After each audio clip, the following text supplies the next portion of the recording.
The Shimon Peres Negev Nuclear Research Center, otherwise known as DIMONA, is the cornerstone of Israel's undeclared nuclear weapons program. Construction began in secret in 1958 with the help of France, which helped build Israel a 24-megawatt heavy water reactor as part of a clandestine weapons program, believed to have been completed in 1965, with their first functional nuclear device produced before June of 1967.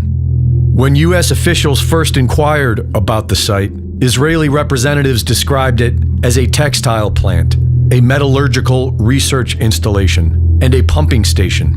When American inspectors were eventually granted limited access in 1965, Israeli engineers installed temporary false walls and physically blocked entire sections of the underground complex. The inspectors reported to Washington that their visits were useless and inspections ended in 1969. Photographic evidence leaked by Israeli technician Mordecai Vanunu in 1986, from which experts estimated a stockpile of 100 to 200 nuclear devices, confirmed that Israel had developed thermonuclear bomb capability. After leaking this information, Vanunu was kidnapped by Mossad and sentenced to 18 years in prison. Israel's policy of amamut, the Hebrew word for ambiguity, combines three elements: the strict secrecy about the program's existence, refraining from testing, and the managed leakage of evidence to allow Israel threat capabilities without ever making an official admission. The veiled threat, repeated by successive Israeli prime ministers, has been Israel will not be the first country to introduce nuclear weapons into the Middle East. In November 1968, the Israeli ambassador formally informed the U.S. State Department that Israel's understanding of introducing weapons meant testing, deploying, or making them public, and that merely possessing weapons did not constitute introduction. NUMEC, the Nuclear Materials and Equipment Corporation, was a nuclear fuel processing facility in Apollo, Pennsylvania, that processed highly enriched uranium for the U.S. Navy. It was established in part by chemist Zalman Shapiro, who also served as president of the Pittsburgh chapter of the Zionist Organization of America. On September 10, 1968, 4 Israeli nationals arrived at the NUMEC plant as personal guests of Shapiro. 2 leading members of Mossad, a Shin Bet operative, and the head of Israel's nuclear weapons program. According to declassified records, the CIA assessed that Israel had received highly enriched uranium from NUMEC and used it in its first nuclear weapons. The CIA director briefed President Lyndon Johnson, whose reported response was, "Don't tell anyone else," even Dean Rusk and Robert McNamara, the U.S. Secretaries of State and Defense. After a 15-year investigation, the FBI wrapped it up in 1980. No charges were ever filed. 337 kilograms total, roughly 2% of all highly enriched uranium NUMEC processed, disappeared over the company's operational life. Beyond its policy of ambiguity, what makes Israel's nuclear posture uniquely alarming is the Samson option, a last resort retaliation strategy to be deployed in the event of Israel facing an existential defeat. Multiple analysts have described a targeting doctrine that extends to global capitals and major cities, not just Israel's declared enemies. In 2012, Der Spiegel reported that nuclear-tipped missiles have been deployed on Israel's 5 German-supplied Dolphin-class submarines, each equipped with 20 launch tubes for cruise missiles with ranges sufficient to strike targets in Europe and beyond. Journalist Ron Rosenbaum wrote that these submarines would retaliate not only against Israel's direct attackers, but would bring down the pillars of the world. Rosenbaum wrote that abandonment of proportionality is the essence of this doctrine. The West Point Modern War Institute has noted that the strategic logic of the Samson option implies striking at large population centers. In a 2003 interview, Professor of Military History at Hebrew University, Martin van Creveld, stated that, "We have the capability to take the world down with us, and I can assure you that that will happen before Israel goes under." Greg Reese reporting. Hello, everyone, and welcome to the Diamond Report Live. We're here yet again, 9:06 p.m. on 4/19/26, April 19th. And hello and welcome. We've got another week here. I see some folks chatting in the combined chat room between Facebook and the two YouTube channels. We're broadcasting, I didn't mention this last week, but we are broadcasting on 5 different platforms. So hopefully there won't be any lag in the broadcast, but we'll see. If there is, just let me know in chat, and we could drop some, I suppose, but I don't really want to do that. We're on 2 Facebook pages, my regular profile and the Diamond Report page on Facebook. Those are new additions back in the fold. And then we've kept Rumble in there as well. Got a few folks watching on Rumble. So hello and welcome to the Rumblers. And both YouTube channels, the Diamond Disc channel on YouTube and the Take It to the Lord in Prayer End Times Dates channel. So hi and welcome, you guys. I'm glad everyone's here. And let's take a look at the news. Lots to look at tonight. We've got, the usual Iran war stuff that we will look at throughout the night. I came across this post on X and thought it was pretty interesting. This is I don't know how accurate this is, of course, but this is out there. Crude oil stocks left by the country in the number of days left. So Japan has 260 days of crude oil left, according to this post, which I don't know how accurate that is, but that is pretty interesting, isn't it? It's got the U.S. right at 200 days. I don't know if that has to do with the strategic oil reserves. Possibly that may be included here. I have no idea. I don't think it says. It says at the bottom here, for major exporters like Saudi Arabia, United Arab Emirates, and Russia, days left is measured in decades of production, not emergency storage. So that's interesting. So, anyway, most of the countries are listed here. I think the main ones to watch here are the UK, 85 days, Italy, Spain, Germany. It's basically about 3 months, roughly. So that will be interesting, won't it? We will see where it goes. I would imagine 3 months from now we'll still be in a war in Iran. I'm just guessing. Seems to be how things work. So let's take a look at needtoknow.news. We've got 3 articles from there and some different things different subject matter, not necessarily war related, but things I came across and thought it was worth mentioning. Trump flip-flops and demands FISA renewal that allows warrantless spying on U.S. citizens. That sounds about right, doesn't it? Given everything Donald Trump has done lately, pretty much fits in perfectly.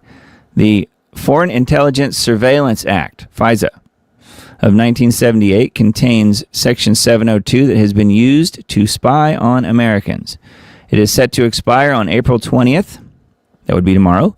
He vowed to kill FISA during his campaign in 2024. Based on his quite valid claim that spying powers have been abused against him by the Obama administration for political ends in the 2016 presidential campaign.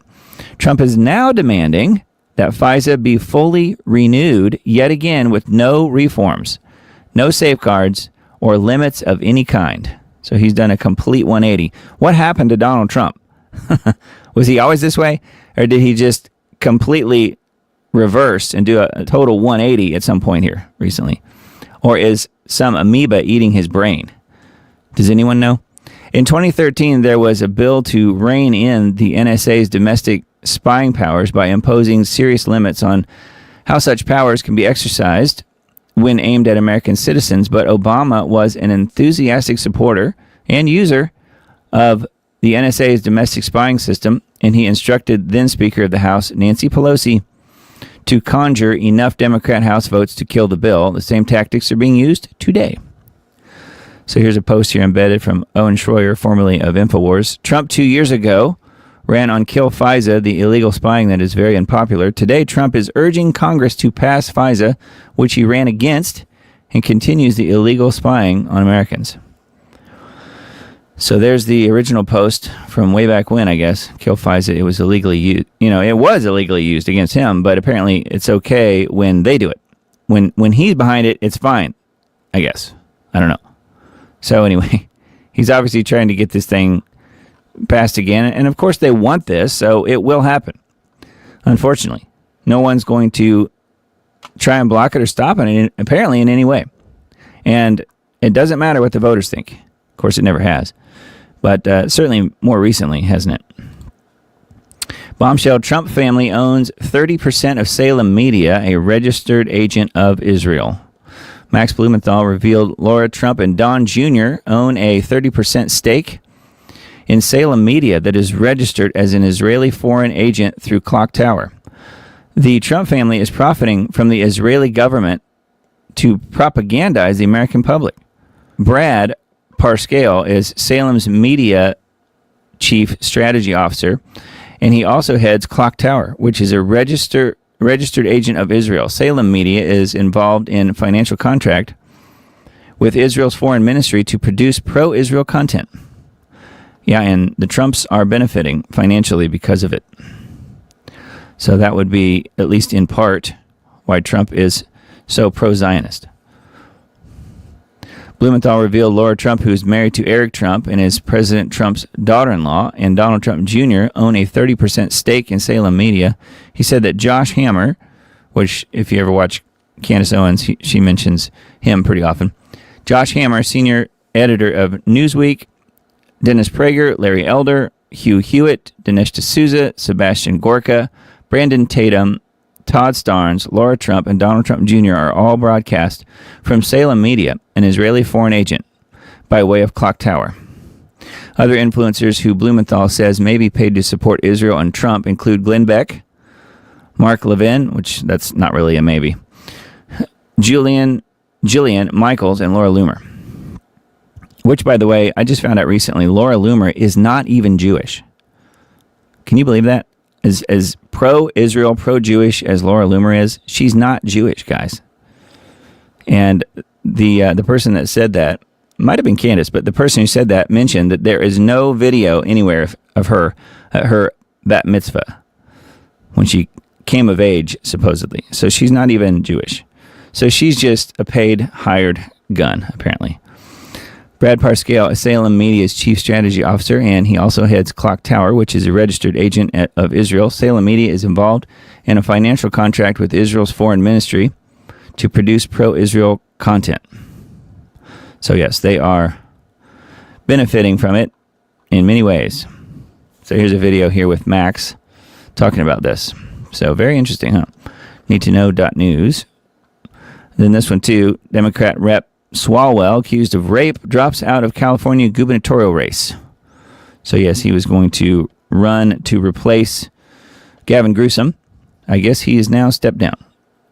Democrat Congressman Eric Swalwell, who is running for governor of California, was accused by 4 women of misconduct ranging from sexual harassment to rape. He's dropped out of the race. 50 former staffers released a statement asking him to resign. 50. So you know it's bad when the Democrats ask him to step down. Old videos of him supporting female victims without question show that he is a hypocrite. He appears in a video allegedly kissing a woman who's not his wife on a hotel bed. He allegedly made lewd comments about women and discussed ORGIESs while drunk in a restaurant with lobbyists. Swalwell has been accused of having an affair with suspected Chinese spy Fang Fang, remember that name, who infiltrated his office from 2011 to 15. He was removed from the House Intelligence Committee.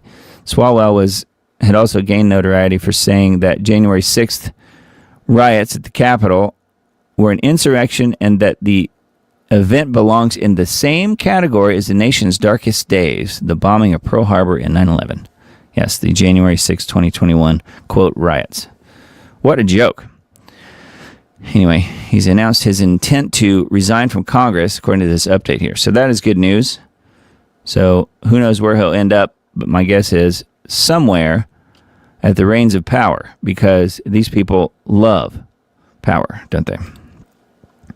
Anyway, I thought that was very interesting. And speaking of the January 6ers, some of the people who'd been holding out for these non-existent pardons, that some of them didn't get, have now been exonerated, many of them, and people are trying to figure out exactly what happened, how that worked, being how the Trump administration really isn't helping anyone on the right really anymore. However, some of the J6ers like Joe Biggs and others, the charges have been dropped. So that is really good news.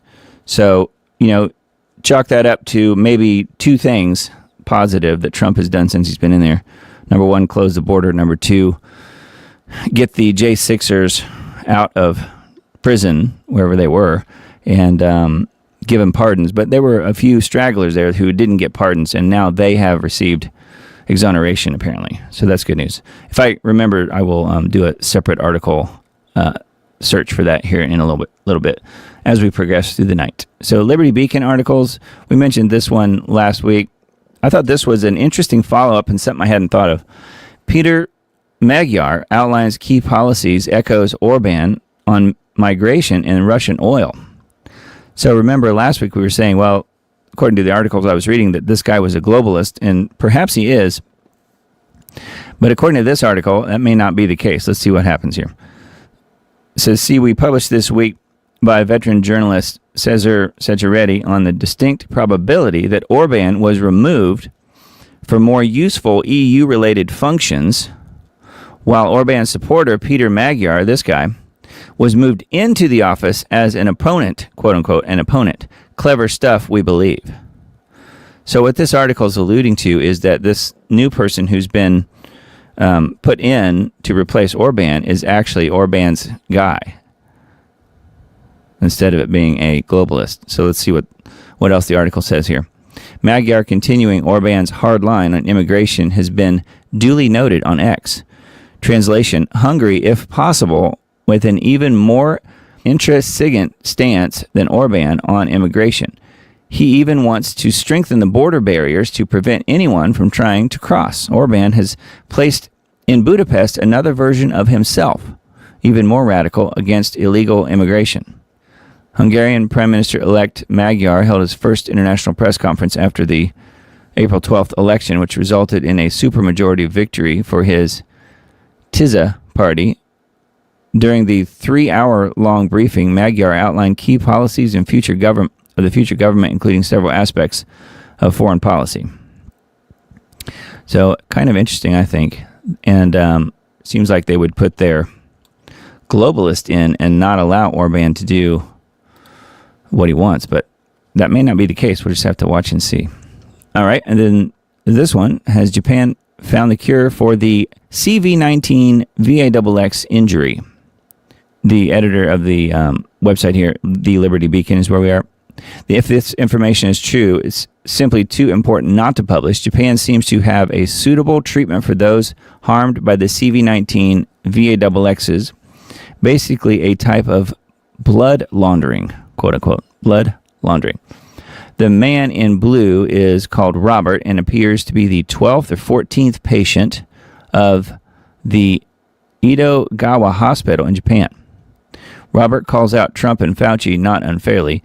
The West does have a major moral problem. So it's talking about this guy, and then here's a video here embedded. Great news for the vax folks in Japan who've been hurt. This is life-changing. I have my life back. Japan is healing VAXX injured patients with this stem cell therapy. So pretty interesting, huh? So Edogawa Hospital. So if you want to go to Japan to get treated, I guess that's an option for pretty much no one. But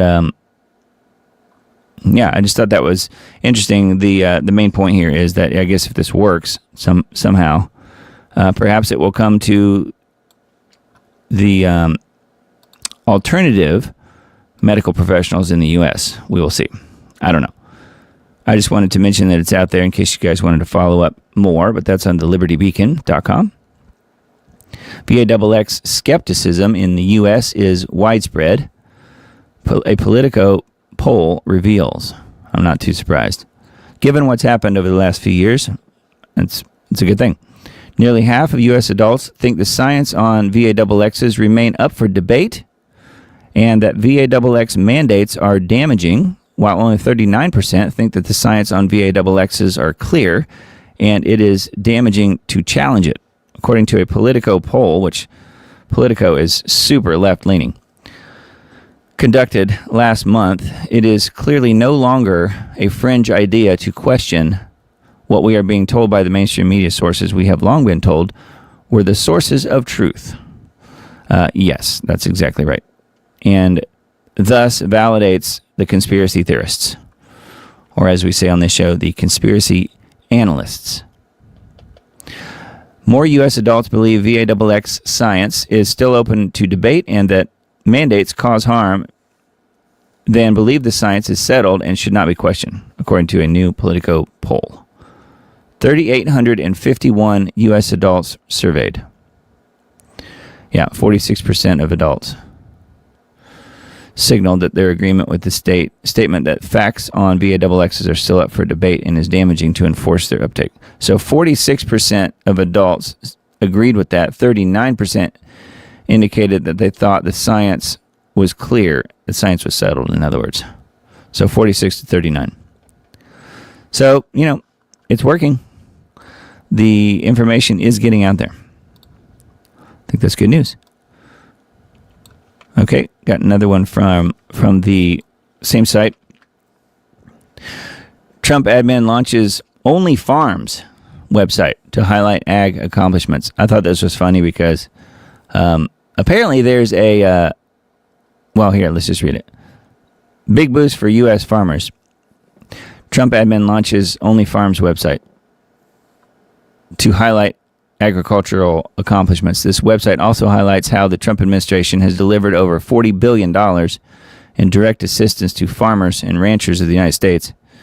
Yeah, well, we're not going to talk about glyphosate and what that has done, because they've also approved that, but we won't get into that. The Trump administration launched an Only Farms website that highlights the administration's agricultural accomplishments. The name is described as being a deliberate play on the adult website called OnlyFans, according to the New York Post. The website, which can be reached at onlyfarms.gov, is also reported to have a searchable map where users can click on their state to see the average amount that they've saved.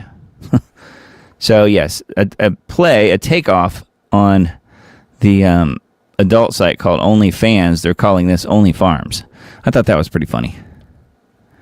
Only Farms, here it is.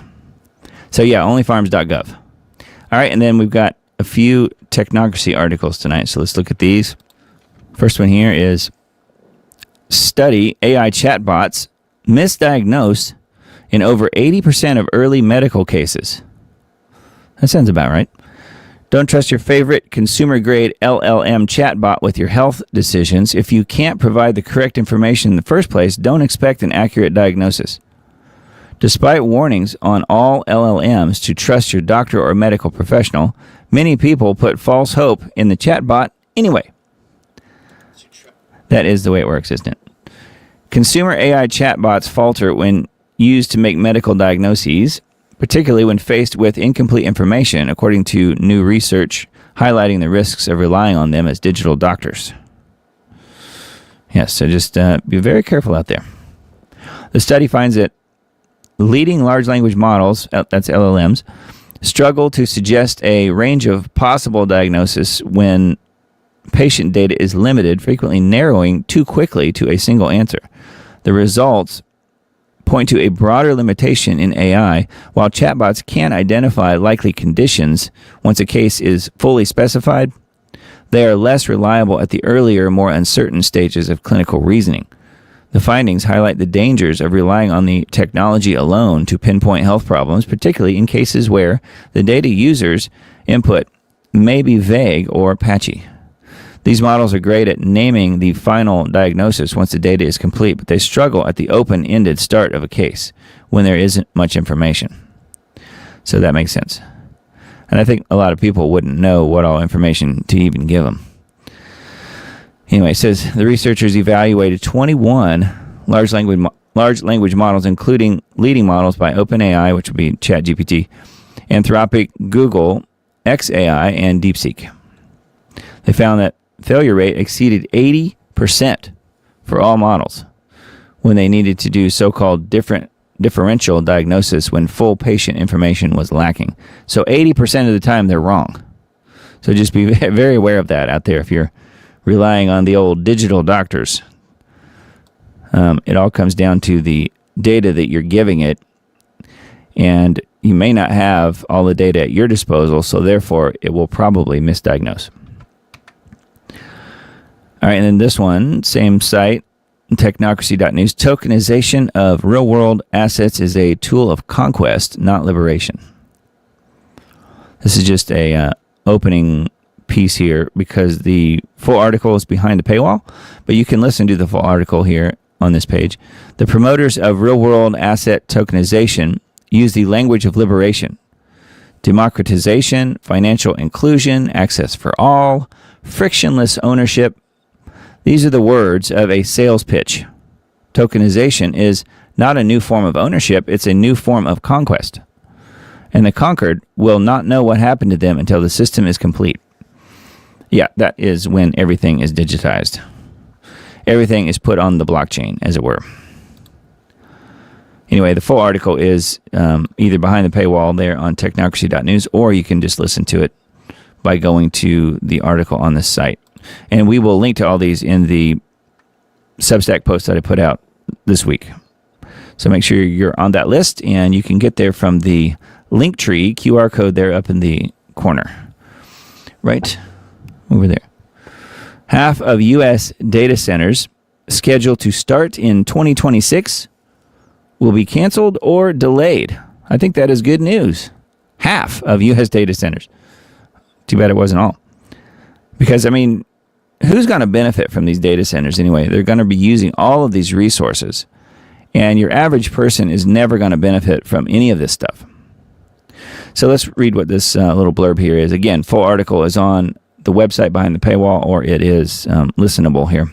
It says it's a 14-minute listen, so it's a little bit longer article. The brick wall is straight ahead for data center construction in America, but that won't stop or even slow down the AI revolution. Why? Because the Gulf states are opening their arms and purse strings to shift power to the Middle East. Cheap and virtually unlimited energy, unregulated and abundant real estate, and dictators already in place to grease the skids. In addition, the new IMEC trade corridor will connect India and Europe. Yeah, so that's all there is on this particular article, but again, the full thing is available here as a listen if you want to check it out. But yeah, the data centers are not going to be benefiting your average person very much. So it will all be for further corporate takeover, if you ask me. UPS jet has a near miss with plane at same Kentucky airport where 14 were killed in a crash as controller shouts, quote, "What are you doing?" A UPS jet was caught up in a near miss with another plane at the same Kentucky airport where 14 people were killed in a fiery cargo plane crash. You guys might remember that. And an air traffic controller was heard yelling, "What are you doing?" The Boeing 767 en route from Atlanta was forced to abort its landing at Louisville's Muhammad Ali International Airport just after midnight Tuesday, while a smaller SKQ-25 plane was taxiing on the runway.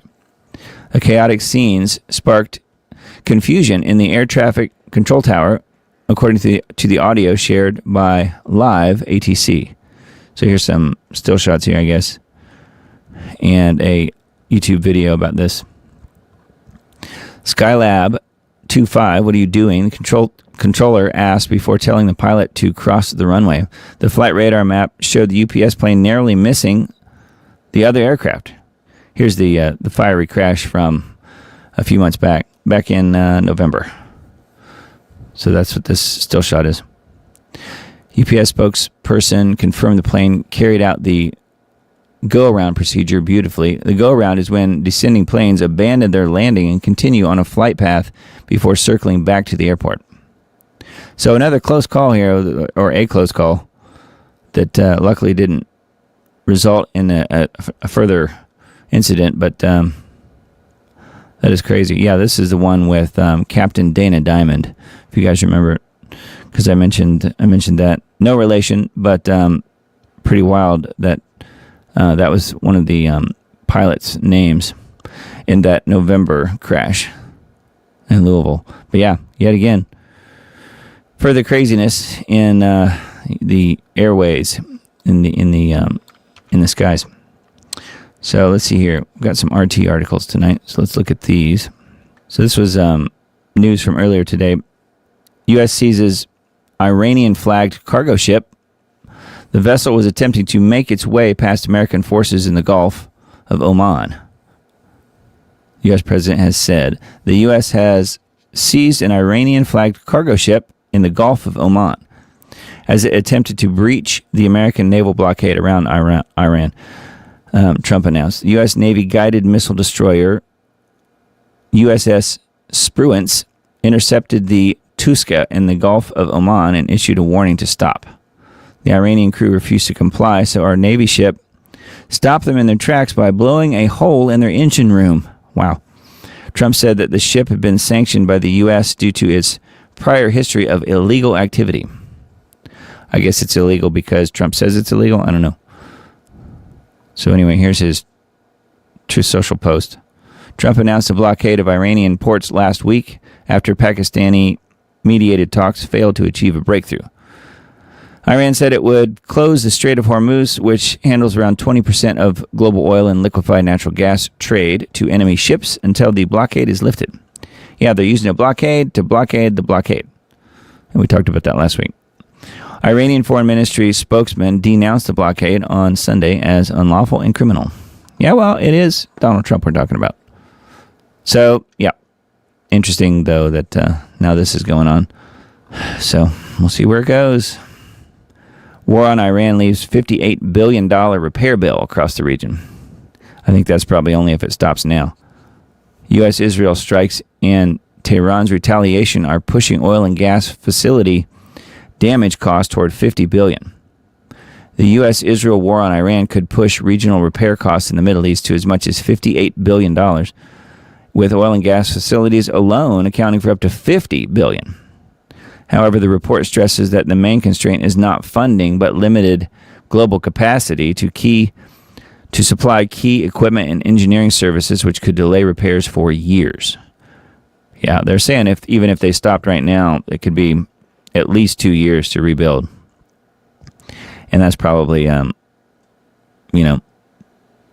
very generous guess as far as that goes. It's probably way more than that. I don't think we had that long personally, but let's keep reading here. It says Rystad's estimate marks a sharp increase from the initial $25 billion projection the firm issued 3 weeks ago, reflecting the broader scope of damage before the April 8th ceasefire between U.S. and Iran. Yeah, I don't think the ceasefire is really even existent. I think it's pretty much non-existent as far as any sort of long-term situation here. So I guess we'll see what happens this coming week. So yeah, it's looking like, of course, the cost is only going to go up. $58 billion as of right now. And of course, that's just a guesstimate. It's probably going to be twice that, whatever they say it will be. It's usually the way it works. New AI, too dangerous for public release, according to Anthropic. The startup reportedly formed Project Glasswing with big tech partners and is discussing the model's capabilities with the U.S. government. U.S. artificial intelligence startup Anthropic has built a new model it claims is too powerful to make publicly available, according to the company's executives. So that means, I'm just guessing, that means it would go into use in the military, because that's what happens. The firm said on Wednesday that it is discussing a model dubbed Claude Mythos Preview and its capabilities with the U.S. government. There you go. So this sounds like what we talked about last week, Mythos. The news comes a month after Trump banned government agencies from using Anthropic's AI for 6 months, accusing the company of pressuring the Pentagon and endangering national security. At the time, U.S. Department of Defense struck a deal with the company's rival OpenAI to use its tools in classified military systems. Internal materials on the unreleased Claude Mythos model were inadvertently leaked in February after thousands of documents were left in a public data cache. We talked about that at length last week, by the way. Also earlier this month, Anthropic accidentally published over 500,000 lines of secret code for its Claude AI, including unreleased features and developer notes, calling it, quote, human error, not a security breach. Anthropic's new model is extremely autonomous and can reason like an advanced security researcher. This is from the head of the company's Frontier Red team. He said that it can detect tens of thousands of vulnerabilities and, unlike previous models, generate the corresponding exploits. So it's quite the hacker, apparently, which, again, is what we talked about last week. So this whole deal with Mythos is really becoming public. It's really, that information is really getting out there. So, if it's quite the hacking system, of course, it will be put to use somehow, somewhere, by some government, namely ours. You watch. Israel lists the top anti-Semite influencers. Report conflates criticism with anti-Jewish sentiment. British Palestinian journalist Abel Atwan, number 5 on the roster, has told RT. So he's on here. This guy, I guess. So I was looking to see if we knew any of these folks. I know 5 of these people, not personally, but know of them. I'm surprised Greta Thunberg is on there, but Greta Thunberg is listed here. Candace Owens, of course. Nick Fuentes, of course. Tucker Carlson, of course. And Ian Carroll, who they have listed here as British, but I don't think he's British. I could be wrong about that, but I don't think that's right. Israel's Ministry for Diaspora Affairs and Combating Anti-Semitism has published its list of top 10 anti-Semite and anti-Zionist influencers for 2025. So this is last year's news, I guess. 6 of the 10 influencers are based in the U.S., including American conservative journalist Tucker Carlson, far-right activist Nick Fuentes, and commentator Candace Owens. Swedish environmental activist Greta Thunberg, who became a vocal supporter of the Palestinian cause in recent years, earned the number 2 spot, while U.S. influencer Dan Bilzerian took the top spot. So I don't know who Dan is, I guess, but maybe you guys do. In a report on Tuesday, the ministry defined the 10 individuals as people without formal political or governmental positions who have a significant following. Positions in the list were decided by the level of influence and, quote, risk, based on frequency of statements, with the Israeli ministry considered to be anti-Semitic or anti-Israel. So that just means if you happen to criticize something that they do, or if you're against all of the wars that they start, then that makes you an anti-Semite. So most likely, most of you guys out there listening tonight are anti-Semites as well. Let's see what you guys are seeing in chat here. Susan says, oh man, I forgot to order from the shop. Oh yeah, talking about the conspiracy analyst hoodie. It is not too late. Thank you for asking, Susan. No, it's not too late. Although it will be too late if you wait too much longer, because the Diamond Report store will be shut down this week. Probably on the 22nd is what we're looking at. So you got about 3 more days. So yes, get your orders in. Well, I'll put the URL up on that later tonight. But yeah, it's shop.thediamond.report is what it is. So yeah, we're closing down the shop just because I don't want to spend you all's contributions to this show keeping the store going when it's not really paying for itself at this point. Which, we can bring it back later if we need to. But we'll talk about that more in just a bit. All right, next article is WNG.org. Iran talks to resume Monday in Pakistan, Trump says. That would be tomorrow. I don't know. I don't think it would really matter, honestly, as far as what they're talking about. Because it seems to me that Israel is going to get their war no matter what, aren't they? And, of course, that makes me anti-Semitic just for even saying that sentence. But it's true. Representatives of the U.S. were en route to Islamabad, the capital city of Pakistan, over the weekend to resume negotiations with Iran on Monday evening. According to Sunday's statement from Trump, the Iranians on Saturday fired on a French ship and a United Kingdom freighter in the Strait of Hormuz. Trump said. The president characterized the action as a violation of the 2-week ceasefire between the U.S., Israel, and Iran.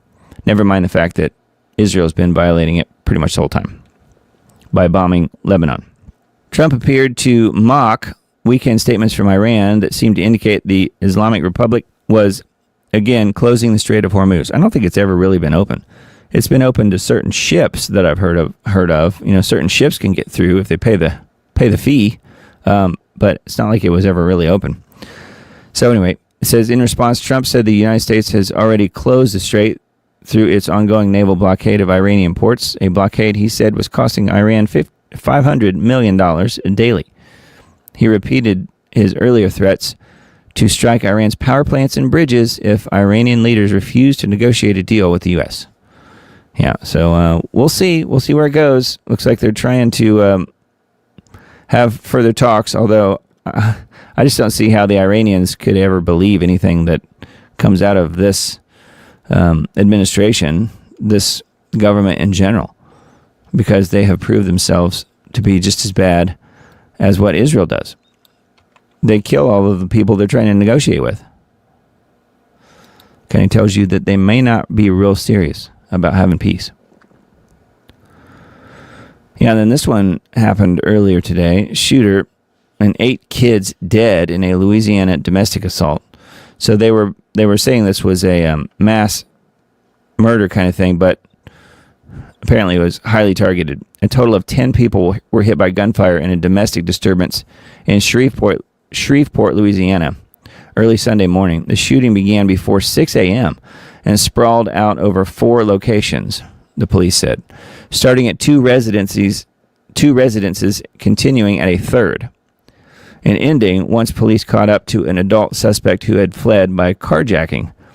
The 8 deceased children ranged in age from 1 to 14. Shreveport police were unable to share a motive for the suspect. During a morning news conference, some of the children were thought to be descendants of the adult suspect, also deceased following an officer-involved shooting. Yeah, apparently they were all relatives, I guess, of this guy. Louisiana State Police detectives were assisting Shreveport police in the investigation of the officer-involved shooting. That shooting took place following a pursuit into Bossier City on Brompton Lane, according to state police.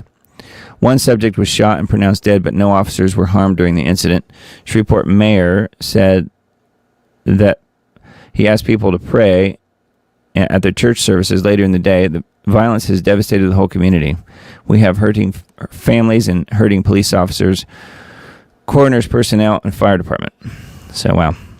Not a lot of information on this particular article, but yeah, apparently the kids that were killed were all linked to this same guy.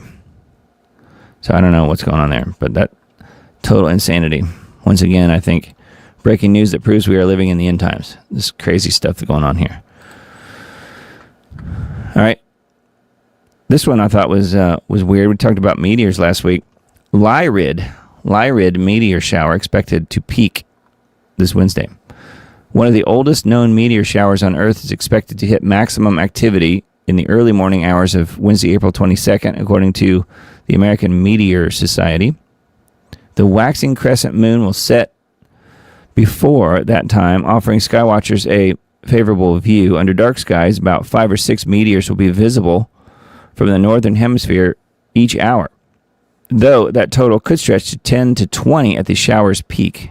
The Lyrid, L-Y-R-I-D, the Lyrid meteor shower began Tuesday and will last until April 30th. Though meteors typically only appear at high rates for a few nights surrounding the peak, according to the American Meteor Society. So yeah, they're calling this just a meteor shower, but I'm wondering, the reason I pulled this up is because last week we also mentioned Planet X. I'm wondering if this could have anything to do with any of that. Not according to this report, but thought I would mention it for you sky gazers out there. You might want to put the binoculars up and see what you see. But yeah, they peak around Wednesday this week, apparently. All right, and then one more from same site. We talked about this last week. So this is further information here. Astronauts describe struggle to grasp otherworldly sights. I bet they do. Artemis 2 Commander Reed Wiseman doesn't consider himself religious, but he asked to speak with a chaplain shortly after arriving back on Earth. Speaking at a NASA news conference Thursday, Wiseman said that while he was on the Navy ship that retrieved the Artemis 2 crew after splashdown, he felt he needed someone to talk to about his experiences in space. When the chaplain walked into his cabin, Wiseman saw the cross on his collar and broke down in tears. After a busy week of scientific tests back on Earth, Wiseman still struggled to grasp what he'd seen. So I'm wondering what he saw. During the mission, as he watched the sun eclipsed by the moon, Wiseman felt that the sight was beyond human comprehension. He wasn't the only one who felt that way. Artemis II pilot Victor Glover, a Christian, said his experiences were similar to Wiseman's and he needed time to process. Canadian astronaut Jeremy Hansen said that he felt infinitesimally small and fragile while gazing out at the moon and the stars. But he also felt that the crew was powerful as a team. Makes one wonder, doesn't it? Did the astronauts comment on their newfound fame? What did the Artemis II crew say about the technical side of the mission? And what does Scripture say about such otherworldly sights? It's mentioning Psalm 8 and Psalm 19 here. So I'll read the Scripture part here first. When I consider your heavens, the work of your fingers, the moon and the stars, which you have ordained, what is man that you are mindful of him, and the Son of Man that you visit him? For you have made him a little lower than the angels, and you have crowned him with glory and honor. Psalm 8, 3-5.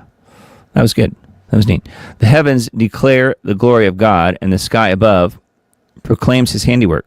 Day to day pours out speech, and night to night reveals knowledge. There is no speech, nor are there words, whose voice is not heard. Their voice goes out through all the earth, and their words to the end of the world. In them he has set a tent for the sun. Psalm 19, 1-4. So those were nice. Those are part of this article here on WNG.org. So yeah, interesting that some of these astronauts who were at least, I think you could pretty safely say they were at least in low Earth orbit, even if they didn't go any further than that. At least it gave them some perspective as to how, like this guy said, infinitesimally small humans are. And how large our God is for making not only our Earth, but everything. So that is a article on WNG.org on a section called The Sift. Thought that was kind of neat. We've got a couple here from Headline USA, so let's look at these. Yeah, so this is kind of where we are, I think, right now. Final offer, Trump threatens massive bombing campaign if Iran doesn't take the deal. So this is dated today. If they don't, the U.S. is going to knock out every single power plant and every single bridge in Iran. Sounds like somebody who wants peace, if you ask me. Again, I think this whole thing, I feel like this whole deal with Iran can be summed up really in two words: deliberate chaos. I think that's a pretty good phrase for what we're experiencing right now. Deliberate chaos. All right, so this article says Trump said that U.S. negotiators will head to Pakistan on Monday for talks with Iran, lifting hopes of extending a ceasefire set to expire this week as Washington and Tehran remain locked in a standoff over the Strait of Hormuz. Do they really? I wonder who's holding the cards. I don't think it's us.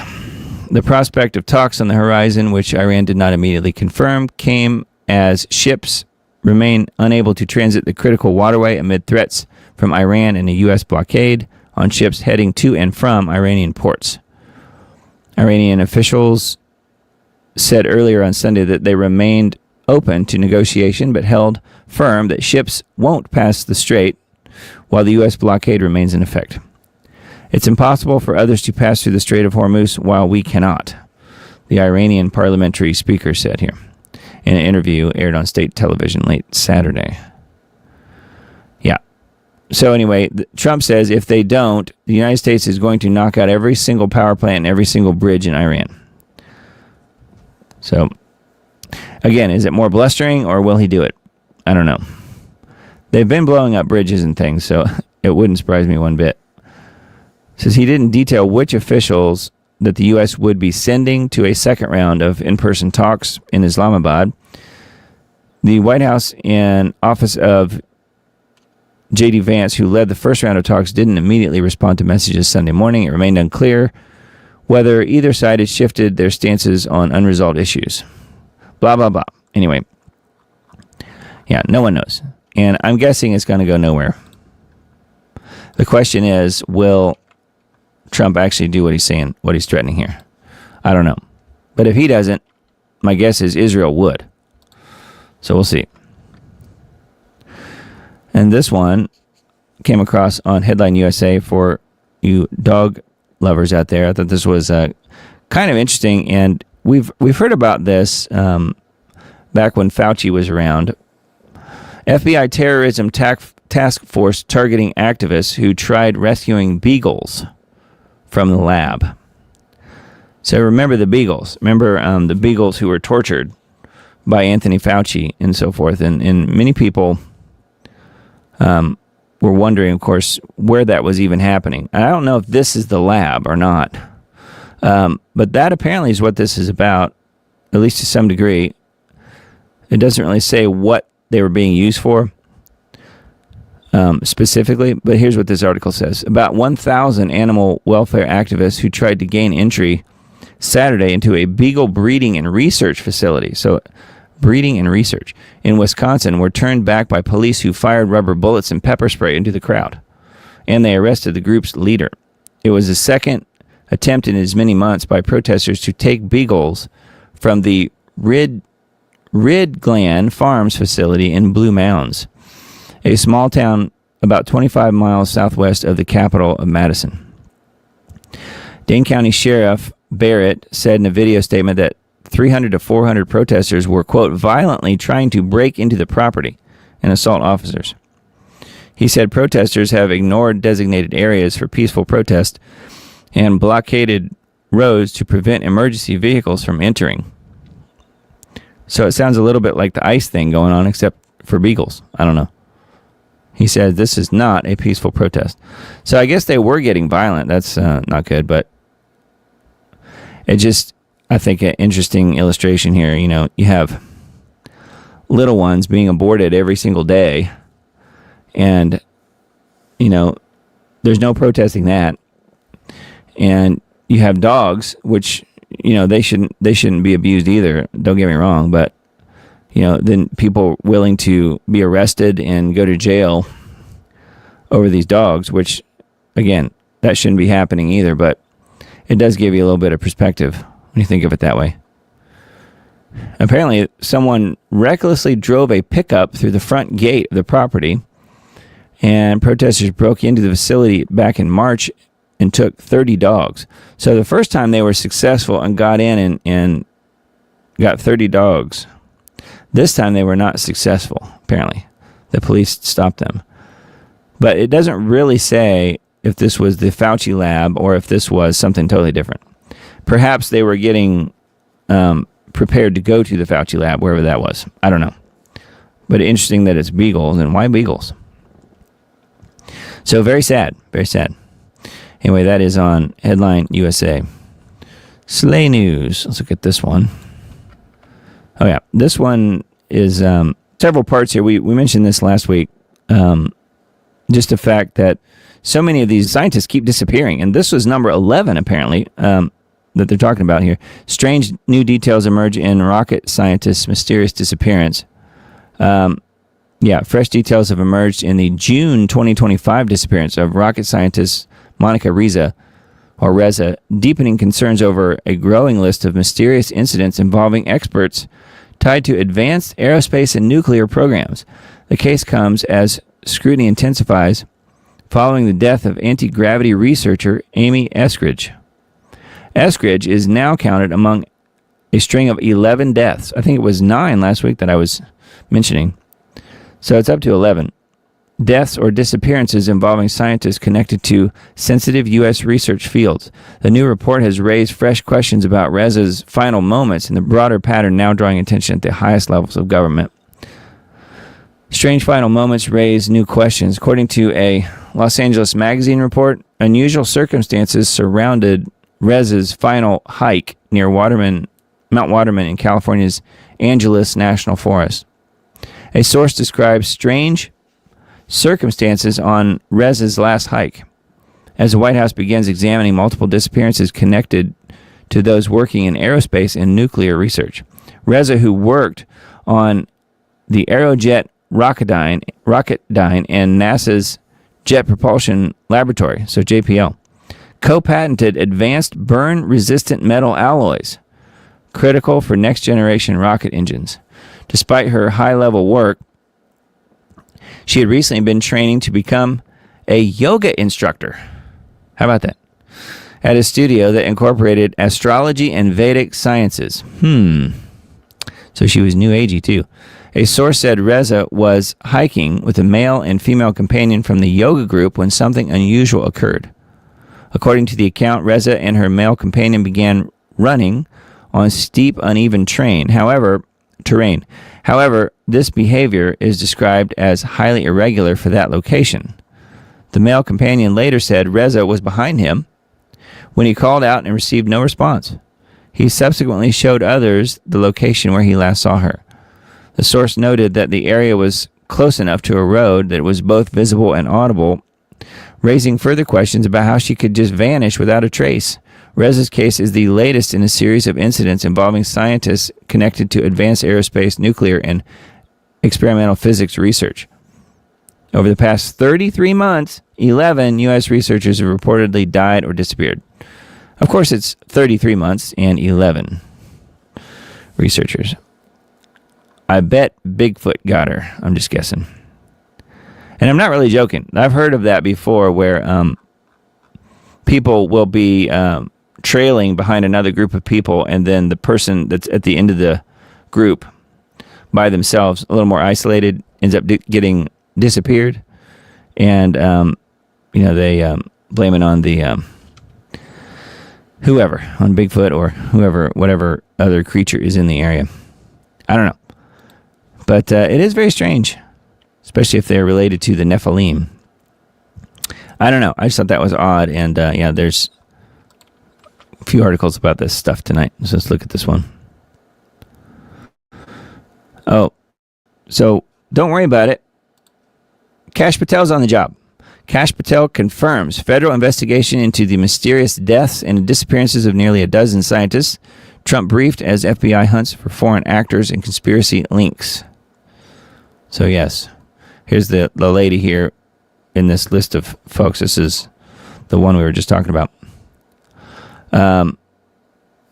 FBI Director Kash Patel announced on Sunday that the FBI has launched a major investigation into the mysterious deaths and disappearances of nearly a dozen high-level U.S. scientists with access to top-secret classified information, many of whom worked on nuclear, aerospace, propulsion, and advanced defense programs. So where did they go? But don't worry, Kash is on the job. He's going to solve this mysterious case just like he did Charlie Kirk. So they'll get the same treatment. Don't you worry. Yeah, that's what I'm worried about too. And then this is, I think, maybe the 11th one. Too coincidental. String of dead or missing scientists hits 11 as UFO researchers' mysterious death comes under new scrutiny. Republican Rep. Eric Burleson, who is on the House Oversight Committee, is demanding a full federal investigation into a disturbing wave of deaths and disappearances involving top U.S. scientists. So we've gone through that. So I'm looking to see who this was. The list now stands at 11. Oh, this is, this one's about Amy Eskridge, 34-year-old aerospace researcher from Huntsville, Alabama, who died on June 11th, 2022. So this one was a while ago. Authorities initially ruled her death a suicide by self-inflicted gunshot wound, but the case is now being re-examined due to the emerging pattern. Yeah, if it's the typical suicide, she probably shot herself twice in the head and then ran over and jumped into a river or something. That's usually how those suicides like that go. So anyway, I don't know. Looking to see if there's anything else here in this article. I don't think there is. There's a few other details here, but yeah, feel free to have a look at this on the Gateway Pundit. So this was the 11th person, even though this was a few years ago, apparently. Interesting that it's all coming up now, though. And Trump is talking about releasing whatever UFO documents, which will probably be a big zero. Okay. So this came out, and this contradicts the other story that came out, I think, like maybe 10 days, 2 weeks ago, about the ATF saying, no, the bullet fragment that they found in Charlie did not match the shooter's gun, supposedly, right? Well, guess what? They've changed their story. Report. Bullet fragment from Charlie Kirk's autopsy identified as .30 caliber that matches the rifle used by alleged assassin Tyler Robinson. So here we go. I guess they realized, and the ATF put that information out. Hey, your information doesn't jive with the official narrative coming from Kash Patel and company, so you got to change your story. And so that's what's happened. I'm just guessing. According to a new report, a bullet fragment recovered from Charlie's body was identified as a .30 caliber that matched the rifle used by Tyler Robinson. So they're changing their story to match the official story. Robinson fatally shot TPUSA founder Charlie Kirk on September 10th. Robinson allegedly used a Mauser 98 30-06 rifle to kill Charlie. And then talking about what he was charged with. Utah prosecutors are seeking the death penalty. Last month, the court filing by Robinson's defense claimed that the ATF had not been able to identify the bullet recovery in the autopsy of Charlie. A new filing revealed that a bullet fragment recovered from Charlie's body did indeed match the rifle used by Tyler. So who knows? They're putting out misinformation here, obviously on purpose, to confuse everyone. Bombshell new court filing in the case against Charlie's accused killer provides new details about the bullet that took the conservative activist's life and the gunman that allegedly fired it.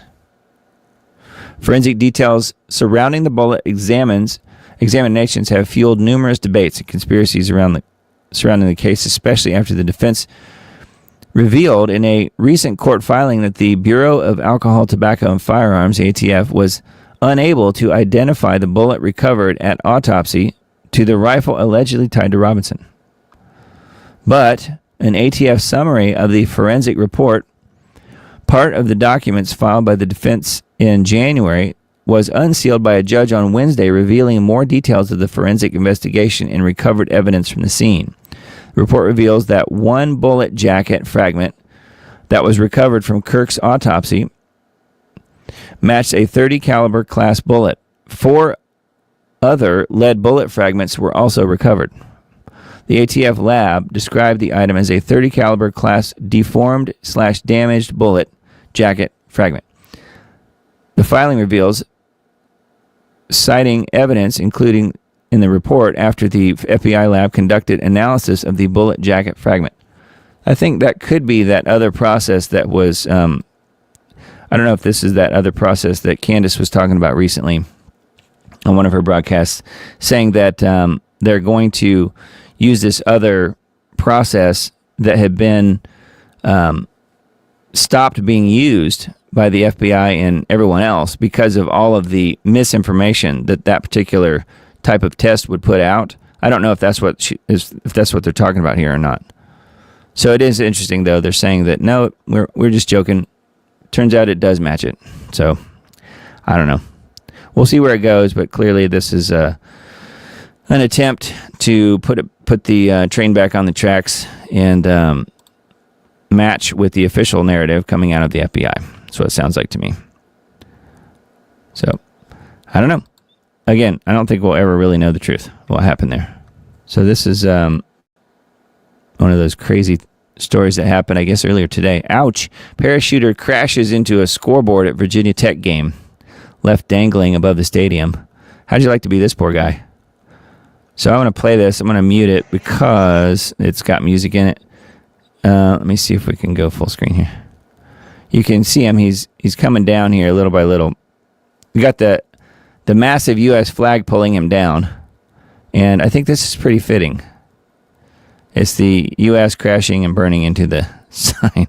Smash. There he goes. Right into the sea on Virginia Tech. Luckily, the guy wasn't injured. Doesn't look like. He was moving around, and they were able to put a ladder up and help him out. But, man, isn't that crazy? There's a couple other angles of it. There's this one. And that one is just a little bit closer up. So let's see. Yeah, you can see he smashes into it pretty hard, but it says parachuter crashed into the scoreboard at Virginia Tech's spring game. Feels like a bad omen to start the James Franklin era. I don't know who James Franklin is. Emergency personnel are attempting to get the parachuter down. So you see they raised up the hook and ladder there. Thought that was crazy. And yeah, that stadium was absolutely jam-packed full of people. So I'm sure that one's probably all over social media. Pretty wild. All right. Prosecutors reveal camera footage that shows captured Tyler Robinson going to sniper's perch, taking a shot that killed Charlie, and then running off to the wooded area. So they're saying they have this footage. I'm wondering if it's even real. The trial of alleged Charlie Kirk killer Tyler Robinson continued this week in Utah. The defense team for Tyler filed a motion this week asking the court to hold the Utah County attorney and his team in contempt. Tyler Robinson is charged with one count of aggravated murder. Prosecutors revealed the campus cameras captured Tyler going to the sniper's perch, taking the shot at Charlie, and then running away into a wooded area. How did he do that? He was on a rooftop, supposedly. We've all seen the footage of him flopping down off of the roof and then running across the street into a little grove of trees headed that way, but that wooded area wouldn't have been much protection from anything. Says that's going to be evidence that would be difficult to beat in court. Yeah, but they could just as easily have used AI to create it. I don't know. I don't tend to believe any of this stuff coming out on this as far as the official narrative. What do they have? What point do they have in telling us the truth on any of that? If Israel is truly behind it, we'll never know the truth. Yeah. So if that makes me anti-Semitic, then so be it. It's the truth. The truth is more important than being called anti-Semitic. All right. U.S. Space Command warns Russia planning space Pearl Harbor with nuclear weapons in orbit. How can we have a space Pearl Harbor when there's not really any people there?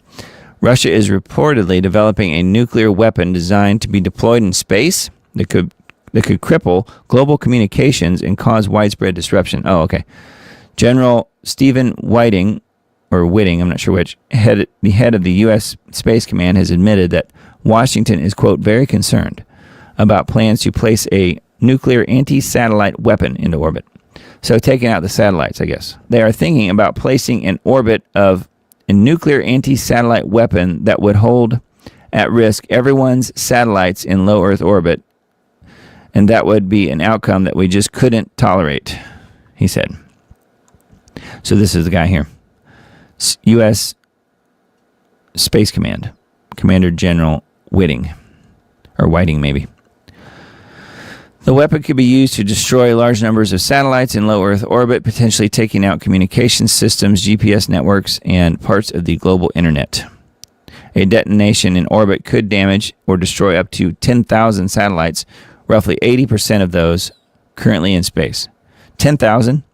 I would think there were a lot more than 10,000 satellites up there. I mean, Musk himself has put up tens of thousands, I thought. But it seems to me that if anybody's going to do something like that, it would be the U.S. that would do something like this versus Russia. I could be wrong, but unless the Russians are trying to stop communication, even for themselves, I don't know. Seems a little far-fetched to me, but whatever. That one's on the Gateway Pundit. Got a few Substacks here I thought we would look at. Thought this one was kind of hopeful. Gen Z and Gen Alpha are embracing analog technology and increasingly rejecting social media. Gen Z didn't choose digital overload, they inherited it. But they are now doing something no previous generation has done, deliberately dismantling the attention economy from the inside. In 2025 alone, over 11.7 million Instagram posts carried the hashtag nostalgia. Hashtag nostalgia. Google searches for 90s movies had doubled since 2015. I had chronicled the growing interest in vinyl, CDs, and analog experiences among Gen Z. This wave of anemia, longing for the past that you never lived, makes perfect sense once you hear Gen Z, explain it themselves. My conversations with 13 to 25-year-olds revealed the core tension, a longing for the past when they were tech-free and owned their own attention. I am nostalgic for a time when I was present, when my generation was between 5 and 10, when we were still doing things in the real world, shared 19-year-old Nancy, a university student in London. I don't remember what I watched yesterday on TikTok, but I remember what I did years ago when I didn't have a phone. That looked like a better time than today, she says. That sentiment helps explain why researchers for the Y2K aesthetics shot up 891% since November 2024. At a recent sleepover, my 15-year-old son and his 14-year-old friend Charlie, driven by a pang of nostalgia, chose to watch the opening ceremony of the London 2012 Olympics on YouTube. Charlie spoke longingly about a time when he didn't have a phone. I felt so freed then, not worried about anything like school, just playing. There was no social media. Now I worry about the world, about online hostility and my appearance. So interesting that they're looking at things that way, huh? And I should say, certainly not every kid, but there are some. The number confirms it's not a fringe feeling. Pew Research from 2024 shows that almost half of the U.S. 13 to 17-year-olds, about 48%, view social media's effects as mostly negative, up from 32% 2 years before that. And 44% have actively cut back on smartphone use. Wow. So some of the kids get it, don't they? Other analog experiences are booming. Escape rooms, paintballing, and live music are all projected to grow considerably through 2035. I would add a caveat to that if we're still here.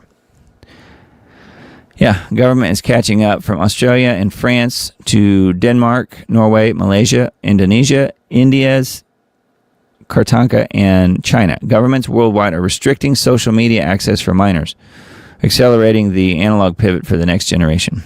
Generation Z didn't choose digital overload, they inherited it, but they are now doing something no previous generation has done, deliberately dismantling the attention economy from the inside.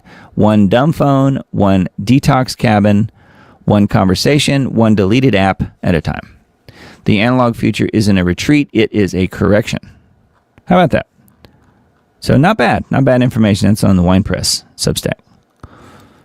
Thought that was kind of neat. And many of you guys have family in that age range. So maybe ask them about it, see what they say. All right, this one is a Substack from Dr. Heather Lynn, whom I've not heard of before, but I thought this was interesting. Our world leaders possessed the ancient technology of demonic transfer. The Vatican just declared a global emergency. Tucker Carlson called the president the Antichrist. A historian who infiltrated a UN-connected mystery school explains what you are watching unfold. So again, this is Dr. Heather Lynn on Substack. This was linked from the Wise Wolf, that's how I got to it, from the Wise Wolf's Substack. It's a Substack that we usually look at each week. According to the oldest surviving mythology on Earth, kings did not rule alone. Each one had a demon assigned to him. The Sumerians called them Apkallu. They were divine counselors. They whispered in the ear of the ruler. Boy, we are definitely seeing that right now, aren't we? I'm a historian who studied inside the UN-connected mystery school. This is what I have spent a decade learning about what you are watching. The word museum comes from the Greek museon, a temple where spirits entered the people who came seeking knowledge. Homer did not write the Iliad. He asked a goddess to possess him and use his voice. The opening line is the request, "Sing, O goddess," quote unquote. everyone is using the word possessed lately, the more popular term as of late, has been demonic transfer technology. They say it like a metaphor. What if there is a pragmatic, even scientific explanation of what appears to be demonic possession of our global leaders? This week, Tucker Carlson called the President of the United States the Antichrist on his podcast. The Vatican hosted the International Association of Exorcists, who warned Pope Leo of a global surge in Satanism and formally requested a trained exorcist in every Catholic diocese on earth. Father Chad Ripperger, one of the most prominent demonologists in the modern church, has been describing the specific mechanics of how demonic influence operates through institutions and individuals. Is it possible that world leaders are operating under the influence of an ancient demonic force? I would say that there's really no question, personally. Anyway, there's a lot of information here if you guys want to look at this one. Yeah, they want to be possessed. The God gets inside you. So this is all fallen angel stuff, if you ask me, fallen angel tech. When the God eats the host, ideas have people, the sound of possession. So it goes on here. There's a lot here. The court sorcerer, the church knows. Quite a bit of info here on Dr. Heather Lynn Substack, the H-Files. So yeah, we'll link to this in the Substack post that I put out, but you guys can look for it if you're interested. But thought that was kind of interesting, and certainly is true from what I can tell. All right, let's see here. Leo Hohmann's Substack is now MAGA to be in favor of warrantless government spying on American citizens. So back to FISA here, which is the first article we mentioned tonight. When Trump was running for his second presidential term in 2024, he came out strongly in favor of ditching the federal government's claim that it has the right to eavesdrop electronically on basically anyone at once without so much as going before a judge and getting a warrant. This was an audacious claim that had absolutely no precedent in the history of American jurisprudence or in the common law, but was created out of thin air after the 9/11 attacks in the form of FISA, Foreign Intelligence Surveillance Act. This legislation, approved by Congress as a temporary measure in a time of alleged national emergency, has always been anathema to traditional conservatives and even a fair number of Democrats and independents. So Trump was singing to the choir when he said in 2024 that he would abolish FISA. Yeah, and there's the Truth Social post that he said, "Kill FISA, illegally used against me and many others." So anyways, it's talking about how he's done an about-face on this. He is now in favor of FISA and wants to make sure that it passes. So Leo is on the job here, giving further details on that. It's just insane, the road that Trump has gone down here. So crazy.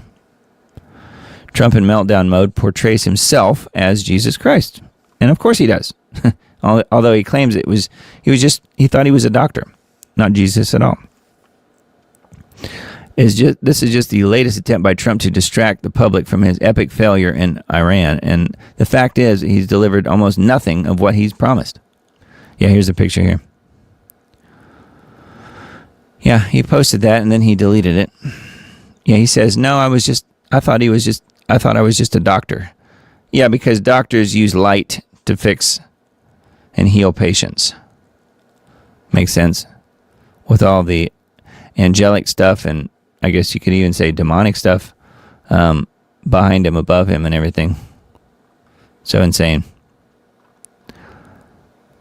In a shocking AI-generated image posted to his Truth Social account late Sunday night, Trump cast himself as Jesus Christ, healing a sick man, or raising him from the dead, or whatever apparently you wish to see if you are one of his loyal followers. Trump is flanked in the image by an American flag and the Statue of Liberty. Overhead is an eagle flying, U.S. military aircraft, and three figures, two of which appear to be American soldiers, with the one in the middle having what appears to be wings and horns, seen by many as depicting a demon right here. And this was the second version of this image. The other version, the original one, did not have that. It had more of a military look to it, but it almost looks like it has wings and some sort of horns or something coming out of its head. And you never know with AI. AI just does weird stuff like that when it's creating pictures. So interesting that he chose to post that. He posted a controversial image after scolding Pope Leo for not supporting his war effort against Iran. It's my suspicion that Trump, having received the blessing of prominent Protestant pastors Franklin Graham, Robert Jeffress, and Paula White, on the Wednesday before Easter, sought a similar anointing from the head of the Roman Catholic Church. When he failed to get it, he launched into a rage and started attacking Pope Leo as, quote, weak on crime. Trump said that the Pope would not have even been elected to his post if it had not been for him, the American president. Catholics love me, Trump stated. I mean, he is the narcissist in chief for sure. Trump accused the head of the Catholic Church of being a very liberal person and added that the pontiff is, quote, terrible for foreign policy. Newsflash to Trump. It's not the Pope's job to support your murderous foreign policy, if one can even call it a policy, since it basically amounts to holding a gun to the heads of foreign leaders and ordering them to accept Trump's deals. If they refuse, he bombs their countries, assassinates or kidnaps their leaders. His latest policy was an order to blockade the Strait of Hormuz, which is almost guaranteed to further drive up global energy prices and cause gas lines in the countries that don't already have them, followed by food shortages and food riots, and ultimately famine and starvation. Yeah, you could say the black horse of famine will be riding if he's not already. Anyway, yeah, pretty interesting post from Leo Hohmann. After tremendous pushback, which he apparently didn't see coming, Trump deleted the post Monday morning, but by that time it had already been passed around millions of times. Trump tried to explain it away, saying that he thought the picture depicted him not as Jesus, but as a medical doctor.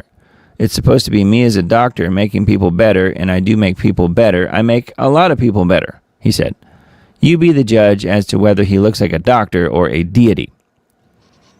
Yeah, he's got the robe. He's got the light in his hands. He's putting hands on, laying hands on, and all these people are looking up at him like he's some sort of god. I don't think he's a doctor. And for him to think that we would believe such a thing is so stupid, so ridiculous. Anyway, but that is the current state of Donald Trump. I would not intentionally spray my children or family with toxic aerosols, but as you must know, 80% or better do not have any family or children. I have contacted the Virginia Pollution Control Board, National Weather Service, Oceana and Dam Neck military bases, NOAA, NASA, the Department of Defense, Brookhaven National Laboratory, the Department of Energy, the Department of Homeland Security, FEMA, the Health Department, the Department of Travel, countless federal agents and operators, the Virginia Beach Police Department, and even the White House, all to no avail. Indigo pilots are chosen from the top ranks within the Air Force, Navy, and Coast Guard. Most of the pilots are, quote, hardened to humanity, unquote, and could care less about killing off unwanted or leeching aspects of America and the world. I swear to you, the majority of the pilots are like machines. I call them tanker terminators. We are paid more than any other pilot for our service, other than Air Force One pilots, who make as much or more and are kept in a dark secret world for their own protection. There is a rising international concern about the existence of airborne chemical spraying, bolstered by a growing body of scientific evidence. What is in the air that we are breathing?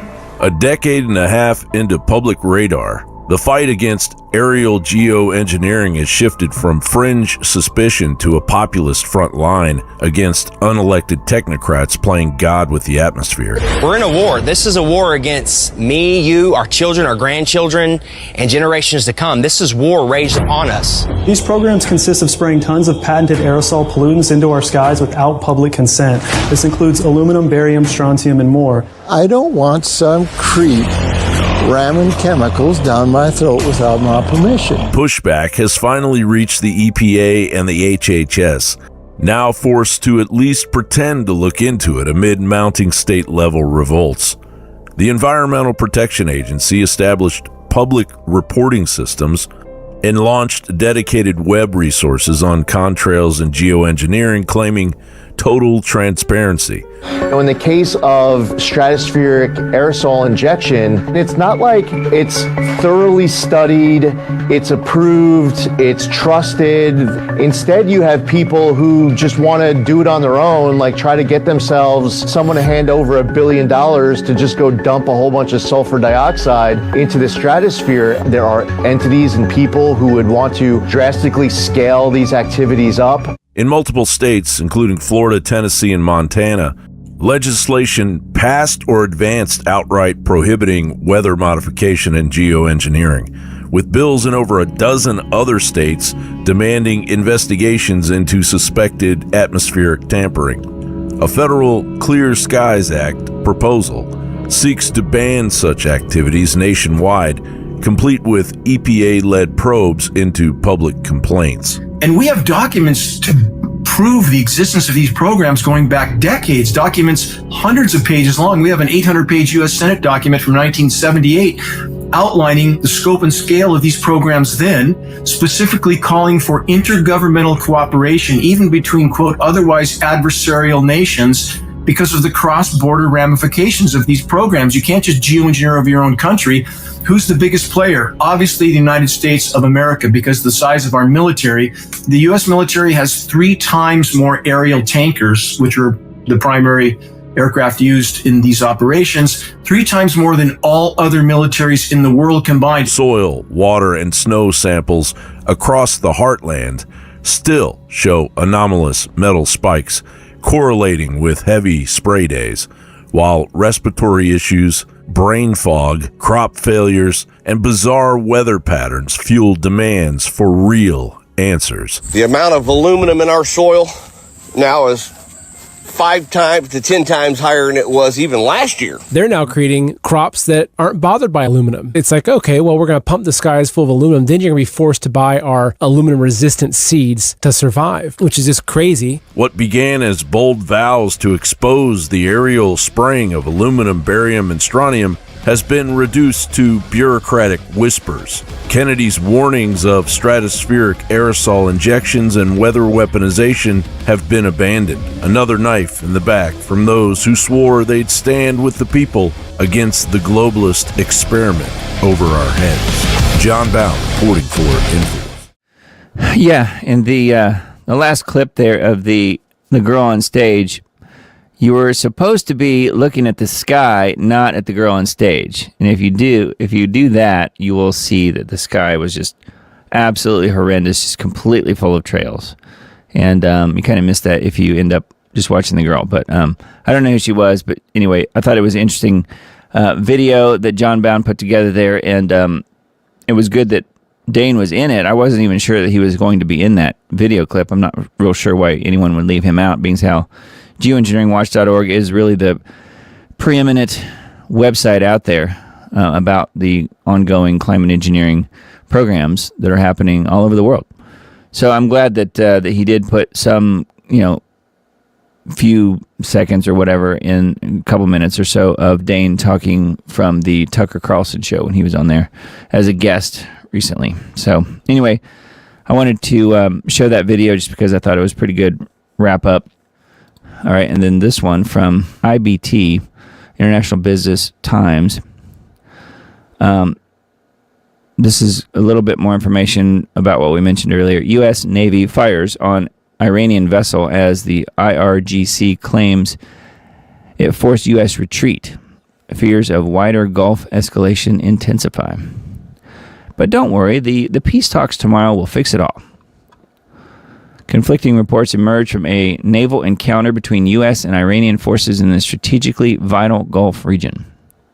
Reported naval confrontation between the U.S. forces and an Iranian commercial vessel in the Gulf has sharply raised tensions, with Tehran claiming its forces compelled an American withdrawal.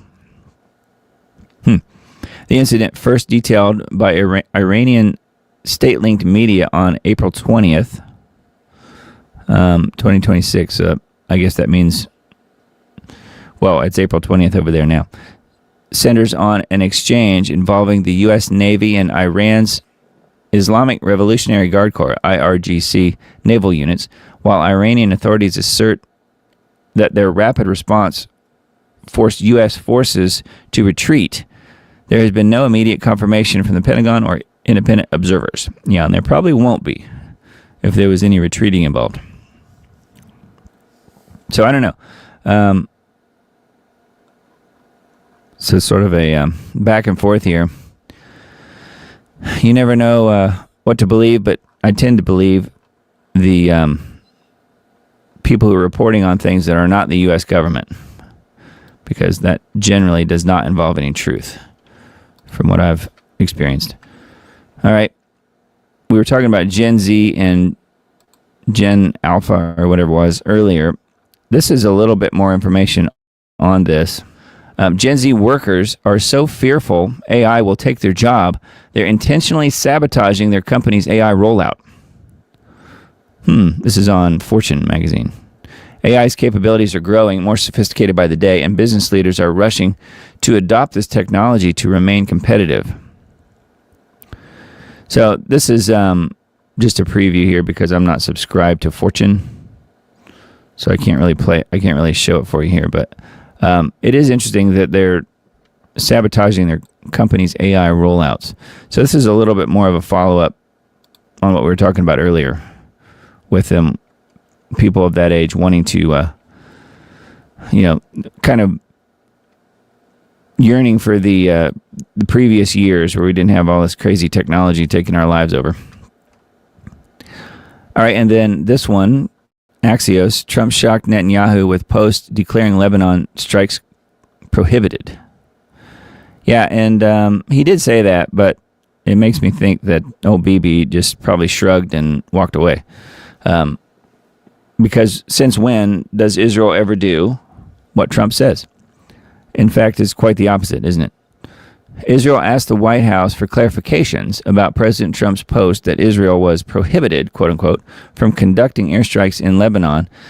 A U.S. source and other source familiar tell Axios. Why it matters, Israeli Prime Minister Benjamin Netanyahu and his advisors were shocked by Trump's post, which contradicted the text of the ceasefire agreement between Israel and Lebanon that the State Department published on Thursday. Again, this is one of those behind the paywall type of articles. So, and I'm not subscribed to Axios and wouldn't, but the point is, though, that Bibi is saying he's surprised, but everything Trump is doing is unhinged. But it fits right in with Israel and Bibi, too, doesn't it? Because everything they do seems to be unhinged. We are living in an unhinged world. We are living in the end times, if you ask me. National Today website. Let's see here. Oh, yeah, this was the infamous Governor Spamberger. And I know it's Spanberger with an N, but Spamberger just sounds so much more apropos. Virginia strips Confederate groups of tax breaks. Governor Spamberger signs law ending tax exemptions for Confederate organizations in the state. The state of Virginia has passed a new law signed by Governor Abigail Spanberger that strips Confederate groups like the United Daughters of the Confederacy of their tax-exempt status. The move has frustrated these organizations, particularly the UDC, United Daughters of the Confederacy, which is concerned about the fate of its Richmond headquarters. The law is part of a broader effort by Virginia Democrats to distance the state from its Confederate past. Why it matters, Virginia has long grappled with its Confederacy legacy, which has become a flashpoint for debates over historical memory and racial injustice. This new law represents a significant step in the state's efforts to reckon with state history by removing tax benefits for groups that have played a role in preserving Confederate symbols and narratives. So there you go. So this is clearly, whatever this website is on the side of Spamberger and what she's done here. The new law specifically targets the United Daughters of the Confederacy. Don't they just like sit around and read books and drink tea and stuff? Do they really deserve to be punished here for supporting the Confederate idea and the fact that their long gone relatives were part of the Confederacy? Is that really worth punishing these people? Apparently so. Apparently so, because they're on the wrong side of history, they would say. That's what Spamberger would say anyway. Anyway, I thought that was strange that they're ending tax exemptions for groups like that in Virginia. Very strange. Okay, I wanted to mention this one just because this is something you may want to follow up on. This is on Threadreader app, but ultimately it was on X. There's the actual embedded article is posted on X right here. It's called "Your Smart TV is Taking Screenshots of Your Screen Every 15 Seconds." Not a guess, not a theory. So what we'll do is I will put this in the Substack post, but I'm going to read. It's a little bit more well laid out here on this website called the Threadreader app, which is just showing key posts on X. It says your smart TV is taking screenshots of your screen every 15 seconds. Not a guess, not a theory. A peer-reviewed study by researchers at UC Davis, UCL, and UC3M tested it. Samsung TVs every 1 minute. LG TVs every 15 seconds. Even when you're just using it as a monitor. Here's how to turn it off for every brand. First, what's actually happening. Your TV has a hidden feature called ACR, Automatic Content Recognition. Think of it like Shazam, but for your screen. And if you guys don't know what Shazam is, you probably do, but it's an app that you can have on your phone. It's loaded on there, and then if you want to know what a song is that you're hearing, maybe you're out at a restaurant and you hear a song playing, you can Shazam the song. You open the app, you hit the button, and your phone listens to the song that's playing over the speakers and figures out what song you're hearing and who the artist is and where you can buy it. Okay? That's Shazam in a nutshell. So it says, think of it like Shazam, but for your screen. It takes tiny snapshots of whatever you're watching and sends a fingerprint to the company's servers. They match it to figure out exactly what's on your screen. Every show, every channel, every game, second by second. This isn't speculation. Researchers at UC Davis, University College London, and Universidad Carlos III de Madrid tested Samsung and LG TVs. Published in the 2024 ACM Internet Measurement Conference, they captured all of the network traffic leaving these TVs. Samsung sent data to its ACR servers every minute. LG sent data every 15 seconds. Paper. Watching TV with a second party, a first look at automatic content recognition tracking on smart TVs. So number one here, your smart TV would have to be hooked to the internet. And I don't know if all you guys have smart TVs, or if you like many people still have dumb TVs where they're not even hooked to the internet. Which in this case would probably be better. It says, here's the part that shocked the researchers. ACR, automatic content recognition, doesn't just track what you watch on TV's own apps. It tracks whatever is on screen. Your laptop, your PlayStation, your cable box, anything plugged in through HDMI. So HDMI, that type of connection does seem to be the key here.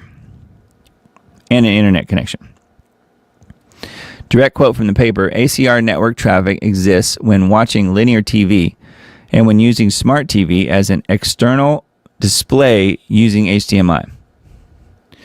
You thought your TV was just a screen. It's not. ACR is turned on by default during setup. You probably agreed to it, buried inside of a wall of terms and conditions on day one. Here's what Dr. Anna Maria Mandelaria from UCL said. The average user is unlikely to know what ACR is or that they can opt out. The opt-in takes 1 click. The opt-out takes 6. Why do they do this? Money. TV companies don't just sell you a TV anymore. They sell your data. Vizio's ad and data revenue hit $598 million in 2023, more than their hardware revenue. They make more money watching you than selling you the TV. LG's ad business made nearly $700 million in 2024. Vizio's own earnings report, LG's official annual results, here's what they collect. Every show you watch, second by second, every channel you switch to, every ad you see, and how long you watch it, your IP address, your device ID, and nearby Wi-Fi networks. It collects all this information. So this is pretty crazy and pretty scary stuff, huh? So it goes on. There's more information here. This is primarily about Samsung and LG TVs. So if you guys have either one of those, you definitely want to take a look at this article or the tweet about this, the X post. And if you scroll down far enough, here's how to turn it off if you have a Samsung or LG. Samsung calls it viewing information services. That's what they call it. So you got to go in and turn that off. LG TVs call it Live Plus. Live Plus. And you got to turn that off. So again, there's how-tos on here. Oh, here's Roku TVs. Roku TVs are listed as well. What else we have? Sony TVs, Vizio, smart TVs, Amazon Fire. So those are the ones listed here. How to turn those privacy issues off on those types of TVs. Anyway, I just wanted to mention that because I figured, most people have TVs, and unfortunately, about all you can buy anymore is a smart TV. If you don't have it connected to the internet, and even if you have opted into all of this stuff, and you're not connected to the internet, then it won't matter because it can't transfer the information without internet. Okay, so if you've got a smart TV, but you're treating it like a dumb TV and you don't have internet with it, it's not that big of a deal. Although most people do have a smart TV connected to their Wi-Fi at home, and therefore it's connected to the internet. Therefore, that this is something you want to definitely look into. Make sure you switch them off. So yeah, that's not something they're very forthright about telling you, is it? And we know why. All right. So yeah, this is so speaking of technology and how it could be used against us. This is certainly another one of these type things, and we've talked about this before. Although this is a slightly different angle. It's on futurism. A huge group of experts warns that Meta, the company that owns Facebook and Instagram, they are warning Meta that its pervert glasses will enable terrible crimes, which is what we talked about last time this story came up. The company's latest controversial product will harm vulnerable people while further imperiling our democracy. Or republic, as I would say. Last month, a joint investigation by two Swedish newspapers found that contractors in Kenya were watching personal videos recorded by users of Meta's Ray-Ban AI glasses. And those are available now, by the way. I recently, within the last, couple months, got new glasses. And they had these exact things in LensCrafters is where I got these. And because I asked them about it. And yeah, they had Ray-Ban AI glasses. And that's exactly what we're talking about here. The devices, which can be easily used to film others in public without their knowledge or consent, have been facing a growing backlash online, with netizens calling them out for being, quote, pervert glasses.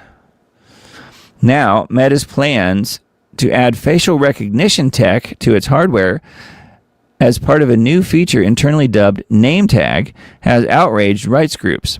As Wired reports, a coalition of over 70 civil liberties, domestic violence, LGBTQ+, labor, and immigrant advocacy organizations have signed a petition. So everybody's getting in on this. Signed a petition calling on Meta to cancel it altogether. I don't think that's going to work, do you? Too much money is at stake here. In February, the New York Times first reported on the facial recognition feature, which would let wearers of these glasses identify people and receive information about them via an AI assistant. An internal document viewed by the newspaper revealed that Meta was planning to first roll out the feature at a conference for the blind. Wow, that's a little crazy. Ironically, Meta expected rights groups to be too busy to step in given the disastrous geopolitical climate. Too busy. They won't care. We will launch during a dynamic political environment where many civil society groups that we would expect to attack us would have their resources focused on other concerns, the document reads, as quoted by the New York Times. So how about that? New York Times actually did a little bit of sleuthing here. First time for everything. I know. But yes, so they found here where Meta has stated, oh, don't worry, they're going to be too busy with the political world to care about what we're doing. How insane. But given the latest news, plenty are lining up to oppose the new features. In a public letter addressed to Mark Zuckerberg, the coalition called on the billionaire to immediately halt and publicly disavow its plans to deploy facial recognition features in its Ray-Ban and Oakley glasses. So yeah, and it goes on. There's some more information here. People should be able to move through their daily lives without fear that stalkers, scammers, abusers, federal agents, and activists across the political spectrum are silently and invisibly verifying their identities and potentially matching their names to a wealth of readily available data about their habits, hobbies, relationships, health, and behaviors. The coalition wrote in this letter. Interesting that you have all these sort of disparate type of groups getting together on this idea. And I would be in support of that as far as stopping this where it is now. Although I think that Meta, being how they're essentially part of the U.S. government at this point, I don't think that they're going to be stopped, unfortunately. There's just too much money and too much power at stake here. So, yeah, I mean, how would you know if somebody's wearing these glasses and using facial recognition can tell who you are, where you live, what your pertinent information might be, like your phone number, your email address, ways to contact you, they could follow you. It could go wrong in so many ridiculous ways. It's unbelievable, all the stories we will hear about this. And the ways that people will use it to break the laws and to kill each other and to do all kinds of stuff. So anyway, speaking of the Zuck, I thought this one was funny. This is on Engadget.com. Engadget. Meta is reportedly building an AI clone of Mark Zuckerberg. One wonders if the CEO would reliably pass a Turing test.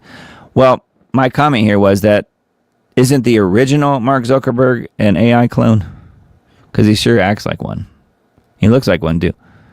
Picture this, you're a senior Meta employee looking for feedback from the CEO, but instead of hearing from the real Mark Zuckerberg, you get a response from a Zuckerberg AI character.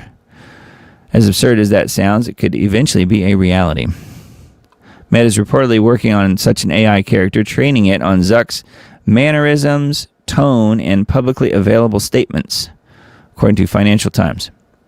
A character is also learning about the CEO's thoughts on recent company strategy with the idea that it could offer advice to Meta employees. So it sounds like they're going to replace Zuckerberg. I mean, after he dies, then they'll still have this. And that would be just like, he would be running the company effectively for forever. I'm just adding that. 2 cents worth here. It says the company has reportedly, for some time, been working on creating photorealistic 3D animated AI characters that can manage interactions.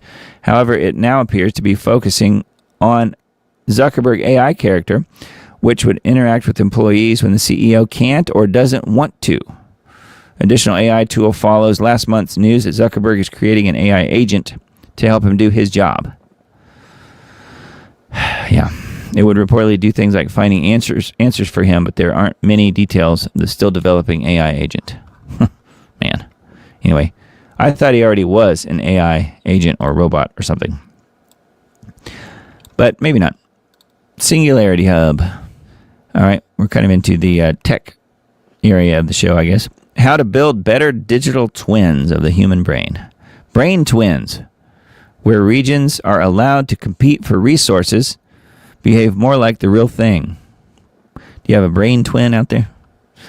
The potential to create personalized digital twins of your brain and body is a hot topic in neuroscience and medicine today. These computer models are designed to simulate how parts of your brain interact and how the brain may respond to stimulation, disease, or medication.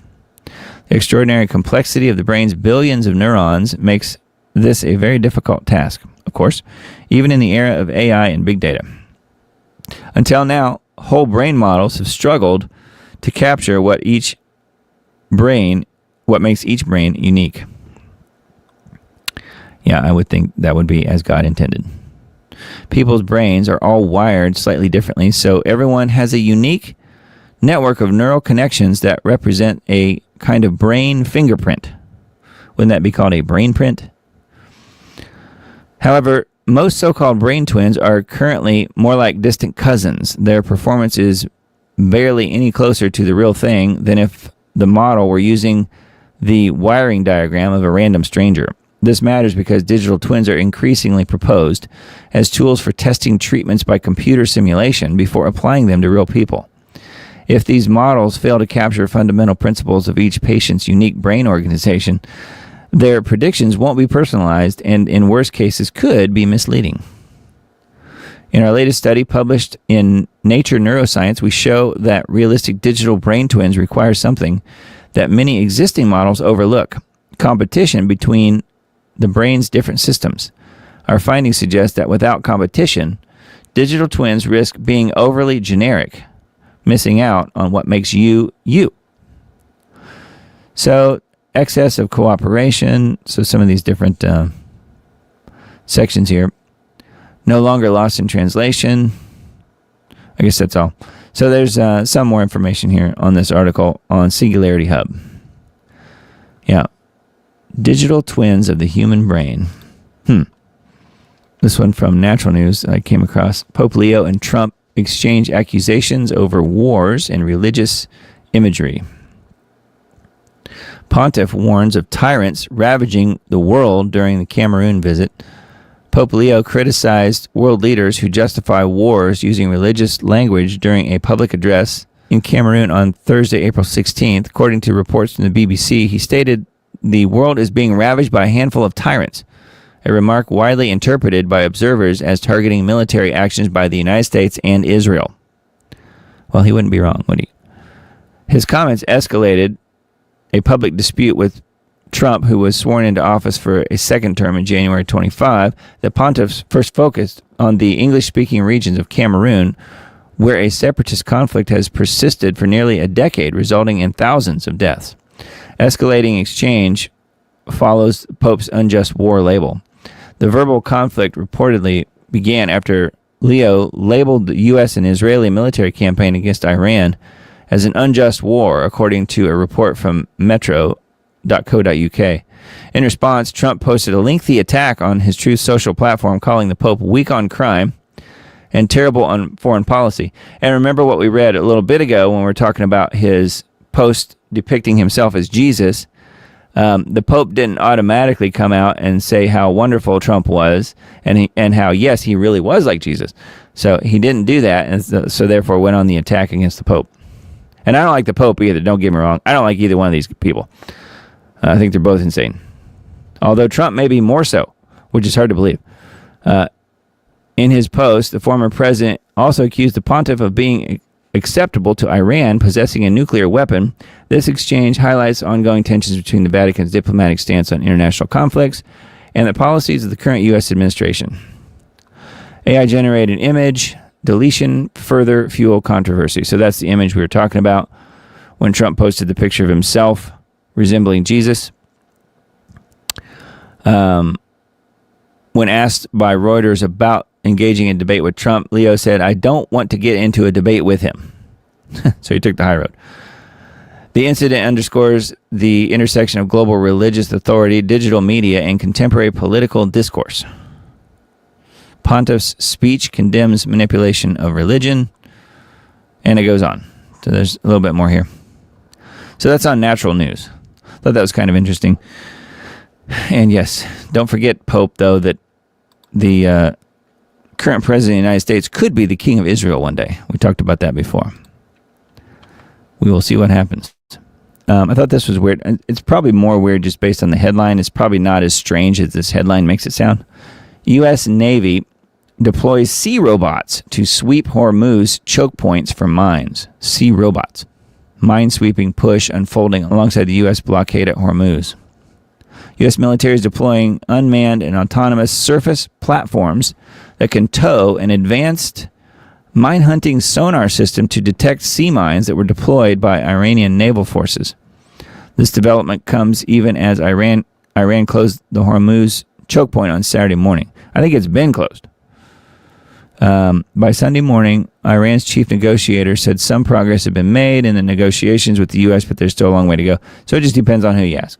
Yes, there's promises, and yes, we're going to open the strait. No, we're not going to open the strait. It just depends on who you ask. You're getting different answers from everybody. And Trump is back and forth on everything all the time. Despite the volatility in the Hormuz choke point's operational status, somewhat like Katy Perry's Hot and Cold, the U.S. military deployed numerous sea drones towing the floating sonar minesweeping system. So I don't know how many mines are actually in the strait, but interesting that they're using this technology. Minesweeping push by the U.S. Navy is unfolding alongside the U.S. blockade at Hormuz, which the Trump administration hopes will pressure Tehran in talks. On Saturday, Iran shut the waterway and 2 Iranian gunboats fired on a tanker near Oman, while the second tanker was hit by a, quote, projectile. I don't know. Autonomous minesweeping operations have been deployed in Strait of Hormuz. So that's on InfoWars. All right, let's see here. So we got a doom break here. We've got, let's see, what? I guess 3 articles, 2 of which are on Not the Beat. This one, it's a doom break for us, but not really for this young lady. Woman's month-long cough discovered to be caused by a missing nose ring lodged in her lung. You know, people with these nose rings, I see them so much. Like every person under, I don't know what, 25 almost, seems like. In this case, 26-year-old Monica Barajas of Mexico recently went viral on TikTok after she shared that her chronic cough was discovered to have been caused by her septum ring that became stuck in her lung tissue. Add this to the list of reasons to not get a nose ring. Yeah, really. Initially, she, however you say her name, we'll just say Monica, who has multiple piercings, did not notice that the nose ring was missing. So she had so many piercings, she didn't even notice her nose ring was missing, and she certainly didn't notice that it was in her lungs. She only found out after a month-long cough led her to make an appointment with the pulmonologist, where the nose ring showed up on her x-ray just 0.5 millimeter away from her aorta. So here, you can see here right in the x-ray, right smack in the middle of her chest, almost in her aorta. Monica said that she suspected that the ring must have fallen out while she was asleep, causing her to swallow it without noticing. Yeah, I would think so. She ended up having to have 2 surgeries to remove the ring after the first was unsuccessful, as the ring had begun to attach to her internal tissue. Wow, that's like reason number 853 on why never to get a nose ring. I'm just making that up, but that is really wild.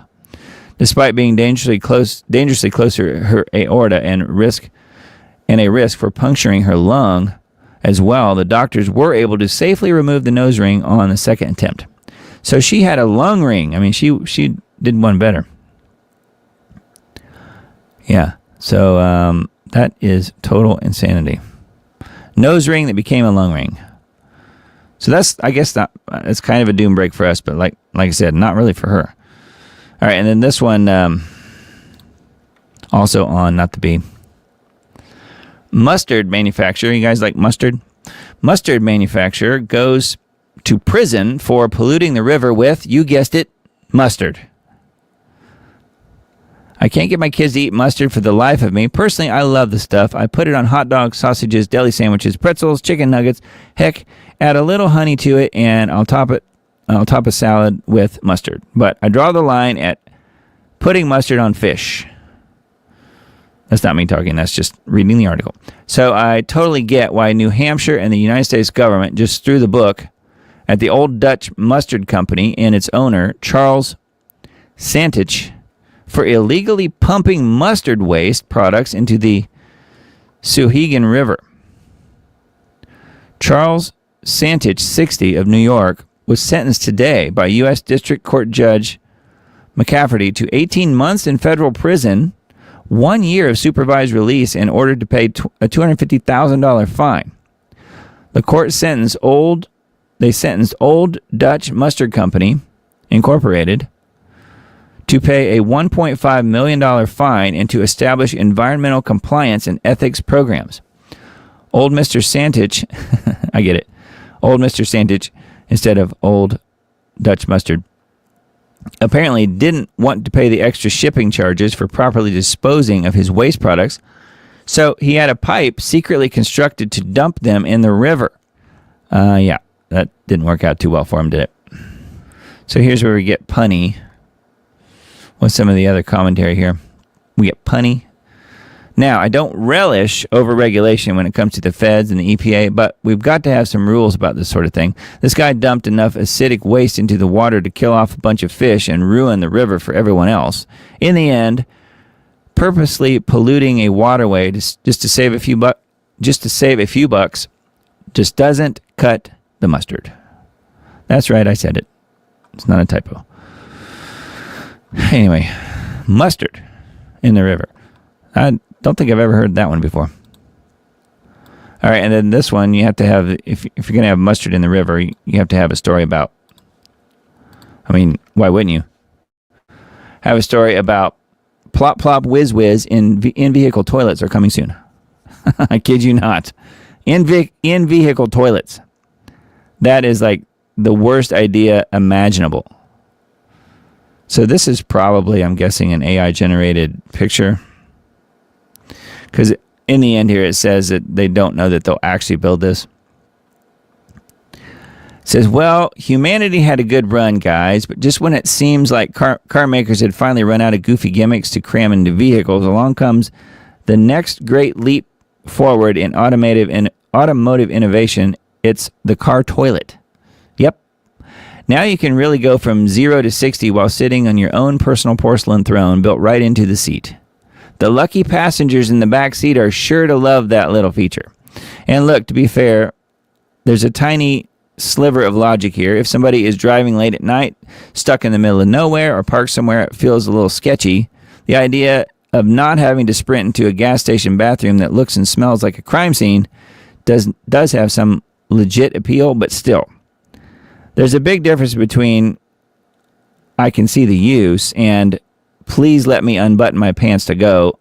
Number 2, 5 inches from the cup holder. No thanks. Because once the novelty wears off, the question starts to kick in. Who exactly wants their car to become a rolling restroom?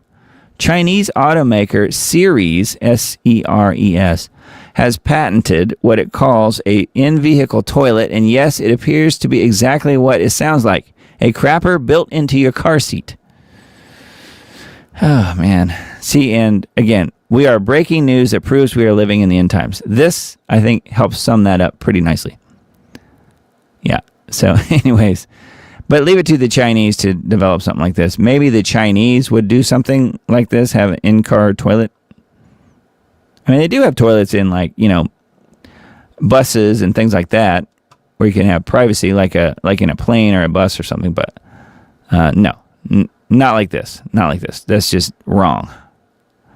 So anyway, there's some more humorous points here, and the thing that they're getting to here. It says, sure, this might sound handy in theory, but when push comes to shove, pardon the pun, it feels like one of these ideas that gets a whole lot less magical the second real human beings have to pull down their britches and take care of business. Again, to be fair, there's definitely a narrow lane where this could make sense. Nobody's saying bladder pressure is a joke, and there are absolutely moments when not having to get out of the car could be useful, but good grief, it's a trade-off. It says clothes, privacy, smell, cleanup, and the horrifying act that every passenger now knows your car is one flush away from becoming a rolling porta potty. So yes, points for creativity, guys, but this feels a lot less like the future of driving and more like something dreamed up by a guy who really, really just didn't want to stop at Buc-ee's. Yeah. That is pretty horrifying, I must say. Not Buc-ee's either. Buc-ee's is quite the experience. I stopped at my first Buc-ee's, when was that? Back on a trip to Knoxville a few weeks back, or a couple months ago now, I guess. I'd never been into Buc-ee's before. That is quite the experience. All right, so anyways, enough of that nonsense. So on a sad note here, at least from the Nashville country music world, of which I'm only on the fringes of, but I didn't know who this guy was. Country music icon Don Schlitz, who wrote Kenny Rogers' famous song called "The Gambler," has died. Made the jump to hyperspace, as we say. Dead at 73, Schlitz penned hits for Kenny Rogers, Randy Travis, and the Judds. I'm not really sure what he died of. It says Don Schlitz, the country songwriter behind classics like The Gambler, has died. The North Carolina native died Thursday at a Nashville hospital after what the Grand Ole Opry described as a sudden illness. Uh-oh. He died suddenly. The cause of death was not immediately known. Well, if he died suddenly, I think we might know what he died of. We are heartbroken by the news of the passing of Don Schlitz. Don loved his family, home state of North Carolina, and above all, the songs and songwriters. Country Music Association CEO said he carried love into every room, every stage, and every lyric he ever wrote. There he is, if you've never seen him before. I never met him or anything, but I just thought it was sad that he died, but I certainly know some of his songs, like The Gambler, which is a hugely famous song from the, early 80s, I think. His lyrics-fueled hits includes, on the other hand, Forever and Ever Amen. You guys might know that one, by Randy Travis, Forever and Ever Amen. And When You Say Nothing at All, recorded by Keith Whitley, but later by Alison Krauss. When You Say Nothing at All. That was probably one of the hugest hits that she ever had. Schlitz was born in 1952 and raised in Durham before packing his bags and heading to Nashville. There he is with Kenny Rogers. So very sad, very sad. And let's see here. Let's move on back to the doom and gloom. Well, that one was pretty sad too, actually. So we've got two from Vaccine Impact tonight. Netanyahu and Zionism is pushing the world towards economic catastrophe. Yeah, no kidding. Strait of Hormuz. So this is an infographic. Connects oil and liquid natural gas production in the Middle East to global markets via the Arabian Sea and Indian Ocean. Okay, so there's a basic infographic talking about some of this importance that has to do with the Strait. As has often been the case since the Iran war started, the U.S. corporate media, whether left-leaning or right-leaning, is reporting news on this war that's far different from what's being reported outside of the U.S. media.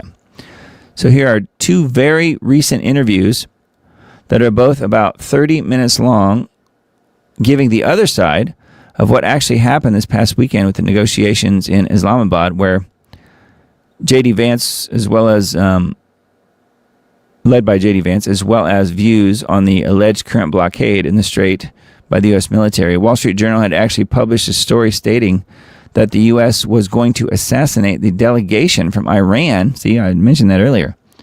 You just can't keep killing everybody.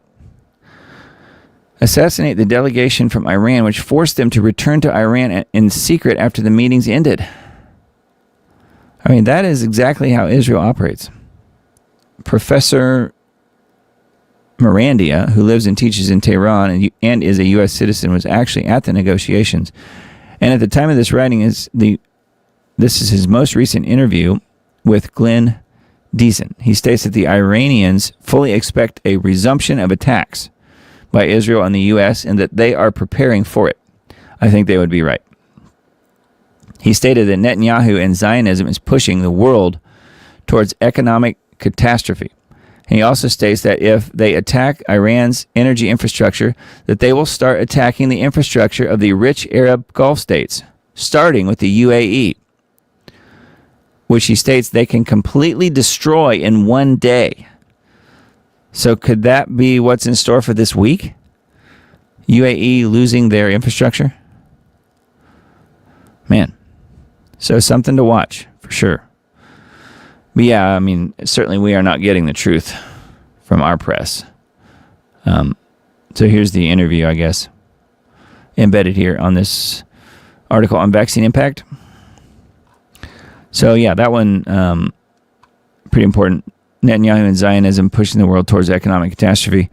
You know, people keep, and I've mentioned this before, people keep bringing up the fact that why is Israel so front and center in the world right now? Why is it so, it seems like it's everywhere all the time. And there are constantly stories being written about it and constant online, chatter about Israel. And it's because we are living in the end times. It's because God is shifting his attention from the Protestant church, from the Gentiles, back to Israel. But the true Israel, not the fake Israel, meaning the little nation state over there in the Middle East. But I think that's why we're seeing that shift. Again, breaking news that proves we are living in the end times. I think that's exactly what's going on. It's a shift, and this global shift is making sure that the world is finding out about the true Israel that we're all aware of and how evil they are, which is not what God intended. God's Israel are believers like you and me. That's the real Israel, not the little nation state over there wreaking havoc in the world. So anyway, vaccine impact, second story for tonight. The entire world is watching an insane U.S. president destroying the global financial economy. So this is really just part two of the same idea. Trump's narcissism on display for the entire world. So there you go. Yep. After insulting millions of Catholics last year after posting an AI-generated image of himself as the Pope. Oh yeah, I forgot about that. Last May on Truth Social, Trump has again angered millions of Christians in the U.S. and around the world by posting an image of himself as Jesus yesterday on Truth Social, which apparently has since been removed due to the outcry against him. So here's a whole article about that. Oh, and some excerpts from Chuck Baldwin, who I really do respect. I think he's a really good pastor and writer out there as well. I'm on his newsletter list. Do get his broadcasts when he sends those out. So this is talking about Trump and Zionists and so forth. Except for the brainwashed, brain-dead evangelical Christian Zionists, the whole world knows that Donald Trump is certifiably insane. They also know that he is an international war criminal. It's one thing to be demented, as was Biden during the last 2 years of his term in office. It is quite another thing to be criminally insane, as is being clearly demonstrated every day by Donald Trump. America has a madman in the White House, and while the 25th Amendment to the Constitution authorizing the administrative cabinet to remove an unfit president from office has never been used, the time has come for its implementation, and I mean now. This is, again, words from Chuck Baldwin, pastor in Montana. He's in Montana. Furthermore, not only should Donald J. Trump be removed from office, he should be arrested, tried, convicted, and sent to prison for war crimes and crimes against humanity. And again, the whole world knows it. So here's a link to the full article on chuckbaldwinlive.com. And what he says there is exactly true. However, the problem is you'd have to have the cabinet involved in the 25th Amendment, and the president's cabinet are all yes men, people he's put in place for that, not for that reason, but for the reason of being able to give him what he asked for. And they're not going to vote to remove him and thus lose power themselves. Unfortunately, that's the way it works.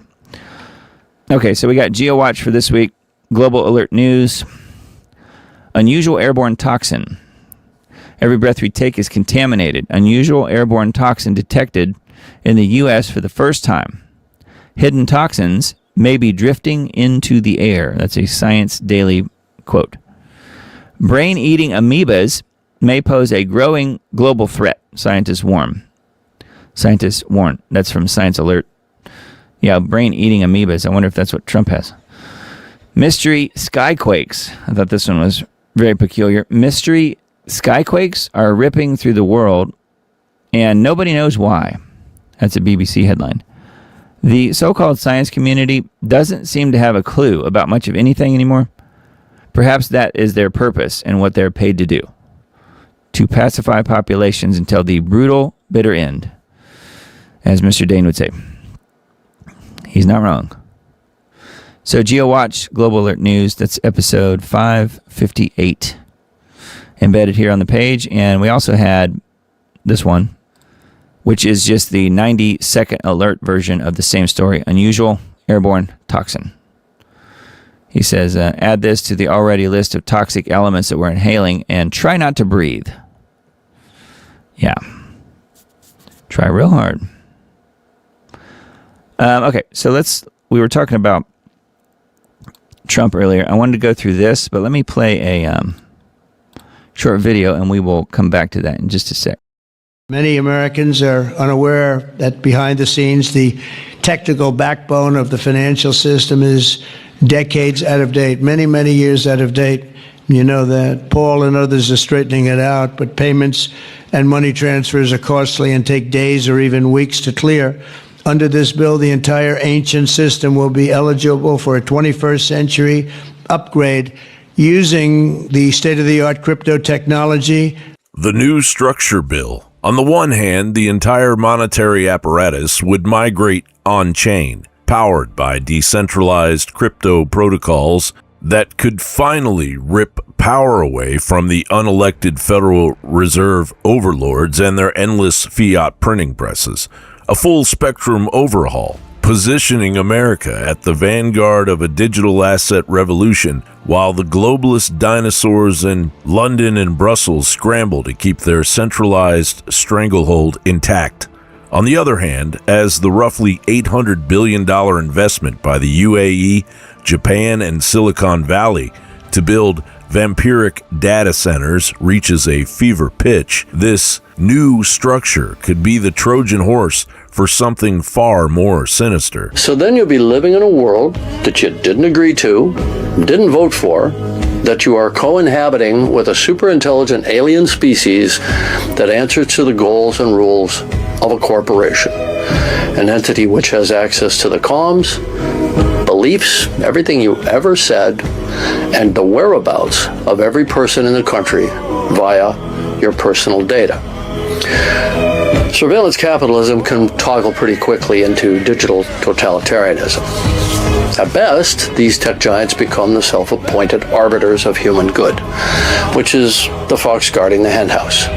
They would never ever think of using that power against us and strip mining us for our last drop of cash.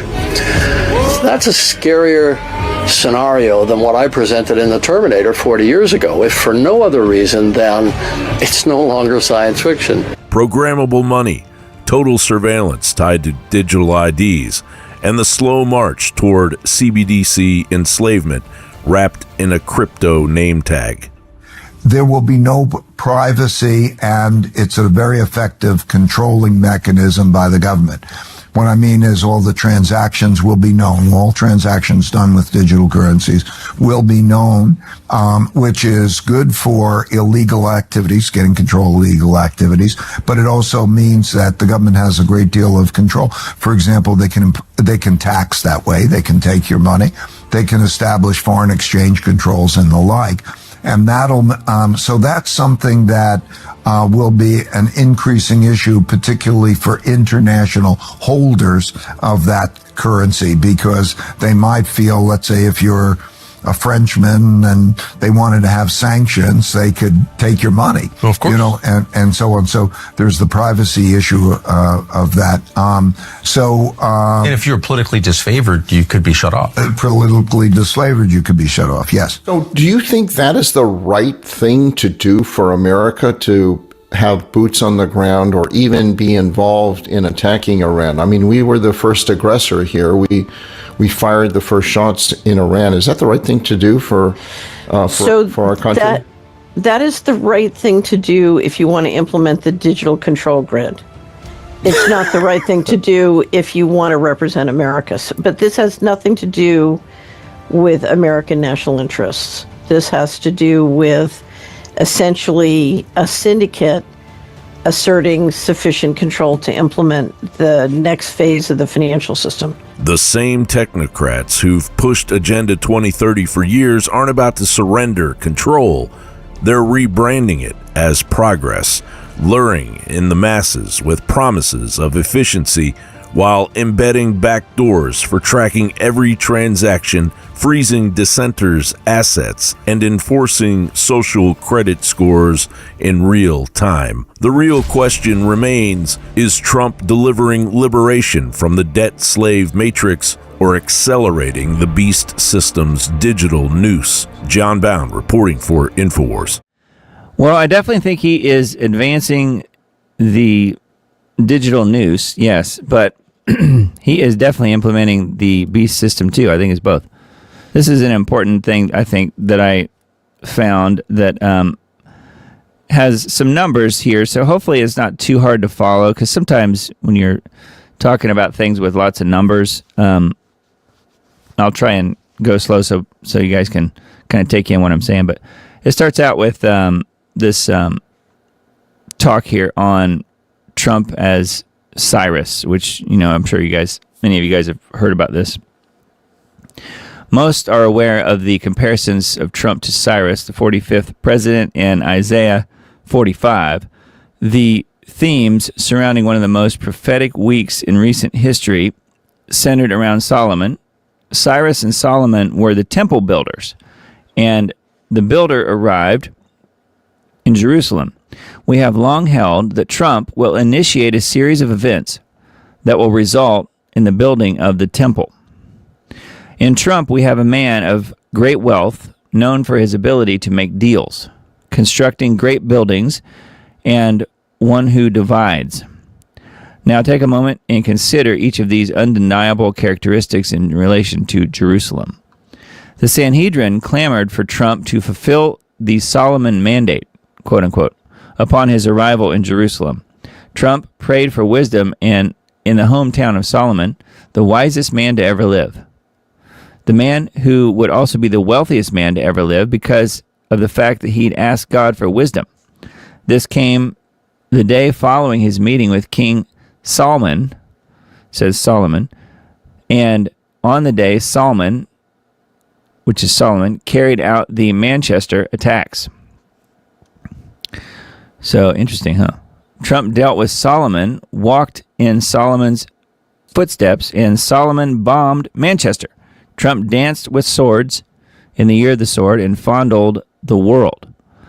The builder who promised to build a wall and divided a nation came face to face with the most significant wall on earth. And here he is paying homage to the wall, which of course is a leftover remnant of the Roman structure and not part of the temple whatsoever. But I digress. It says on one level, Trump ran around touching stuff. On another, he participated in a series of deeply prophetic, highly significant, albeit bizarre happenings. The spiritual reverberations of what was walked out cannot be overlooked for anyone who is sincerely seeking to understand our times. We might as well refer to Trump's trip as the week, W-E-E-K. I look forward to future revelations that will unfold from this. And it says, we are here. There's a handwritten little note here. We are here. This is where we're here in this. We're in the story. It says, Bibi Netanyahu's first full day in office. This is where the numbers get into the story here. Bibi Netanyahu's first full day in office as Prime Minister of Israel to Trump's election was 7 years, 7 months, and 7 days. So Netanyahu's first full day in office as Prime Minister to Trump's election. 7 years, 7 months, 7 days. On March 31st, 2009, Netanyahu assumed office, and his first full day in office began April 1st, 2009, which is 2,778 days, or 7 years, 7 months, and 7 days before Election Day of Trump, meaning. So that's the explanation of that line. So isn't that strange? 7 years, 7 months, 7 days. 7770. Weeks before destruction of the temple, being 1,946 years, 6 months, 14 days before January 21st, 2017, which is when Trump got in. While at the same time, the most recent 7770, which was July 7th, 1970, is 46 years, 6 months, 14 days, or 17,000 days exactly before 12117. So isn't that strange how these numbers keep working out?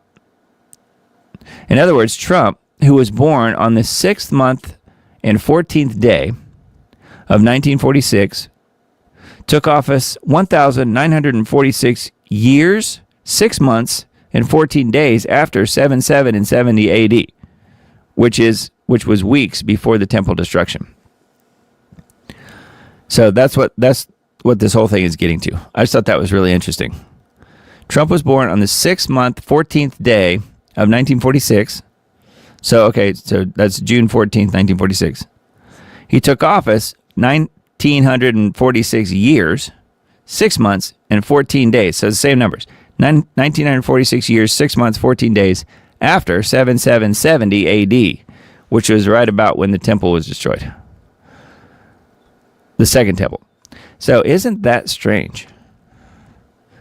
Is that God's, I wouldn't say stamp of approval, but it is helping to define perhaps why Trump is in office, why he is there now.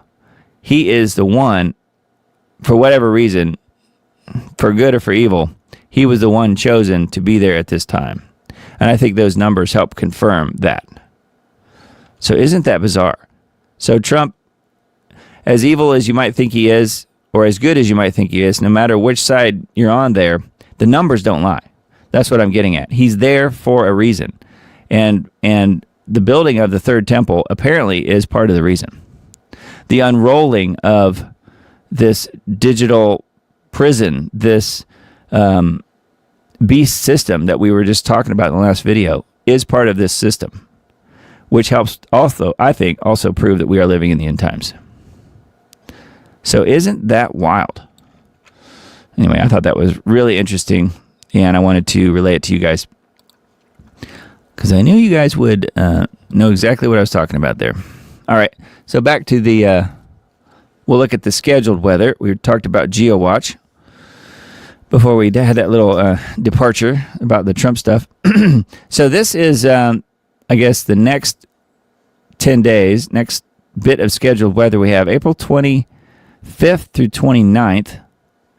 And it looks like warmer back east and in the south and cooler out west. So if we look at that, I'll leave that tab open and we'll go to this one. And let me go to here. And we're looking at the map over here on the right. Okay. So this is still kind of the same thing. If we look at the below and cooler temperatures in the Midwest and West, 25th through 29th. This one is 25th as well. And you'll see that same look here. This is 7 to 10 days out. So we're kind of working backwards here. We're going to look at some closer dates here in a second. But you can see that starting somewhere around April 25th, it's going to be a bit warmer back east and in the south and cooler out west for the most part. Again, here from NOAA and here from Climate Reanalyzer. If we jump backwards here to April 22nd, so now 4 to 6 days out instead of 7 to 10 days out, it's going to be warmer in the Midwest, a little bit warmer than usual, and then 1 to 3 days out, which is kind of where we're at now, which is cool, which is why I have my long sleeve shirt on. It got cold last night. A storm blew through and cooled us off probably, 25 degrees or so. I don't know. It was quite a bit. So it is actually cool where I am at the moment. It's showing here 3 degrees below normal starting today, Sunday, April 19th, for the next 3 days. So it's going to be a bit cooler, and then we'll see this bit warm up around the 22nd. So 3 days from now, it's going to be a little warmer than normal, and then kind of balance out, at least where I am, and it's going to be cooler out west. So that's what's coming up with the scheduled weather. Isn't that lovely? And I'm in Tennessee, if you guys didn't know, and I came across this one, and I didn't know about this, so I thought I just kind of saved the link and thought we could look at this, because I'm not really sure which way this goes, and it sort of concerns me, so that's why I wanted to look at it. This is on Israel 365 News, which is a site that I often mention on this broadcast, just because they are super pro-Zionist, super pro-Israel, of which I'm not. And so I like to know what the other side likes to think is important and what they like to talk about. Tennessee makes history. So this is Israel, a site that is dedicated to Israel, talking about something that just happened in Tennessee. Tennessee makes history. State bans West Bank, mandates Judea and Samaria. Judea and Samaria in official documents. So this is all about language, apparently. And here's the Tennessee courthouse, which is, 20 to 30 minutes from where I'm sitting? Something like that. The word West Bank, quote unquote, will no longer appear in Tennessee state documents in a move that has sent shockwaves through both pro-Israel circles and Arab American communities. The Tennessee General Assembly,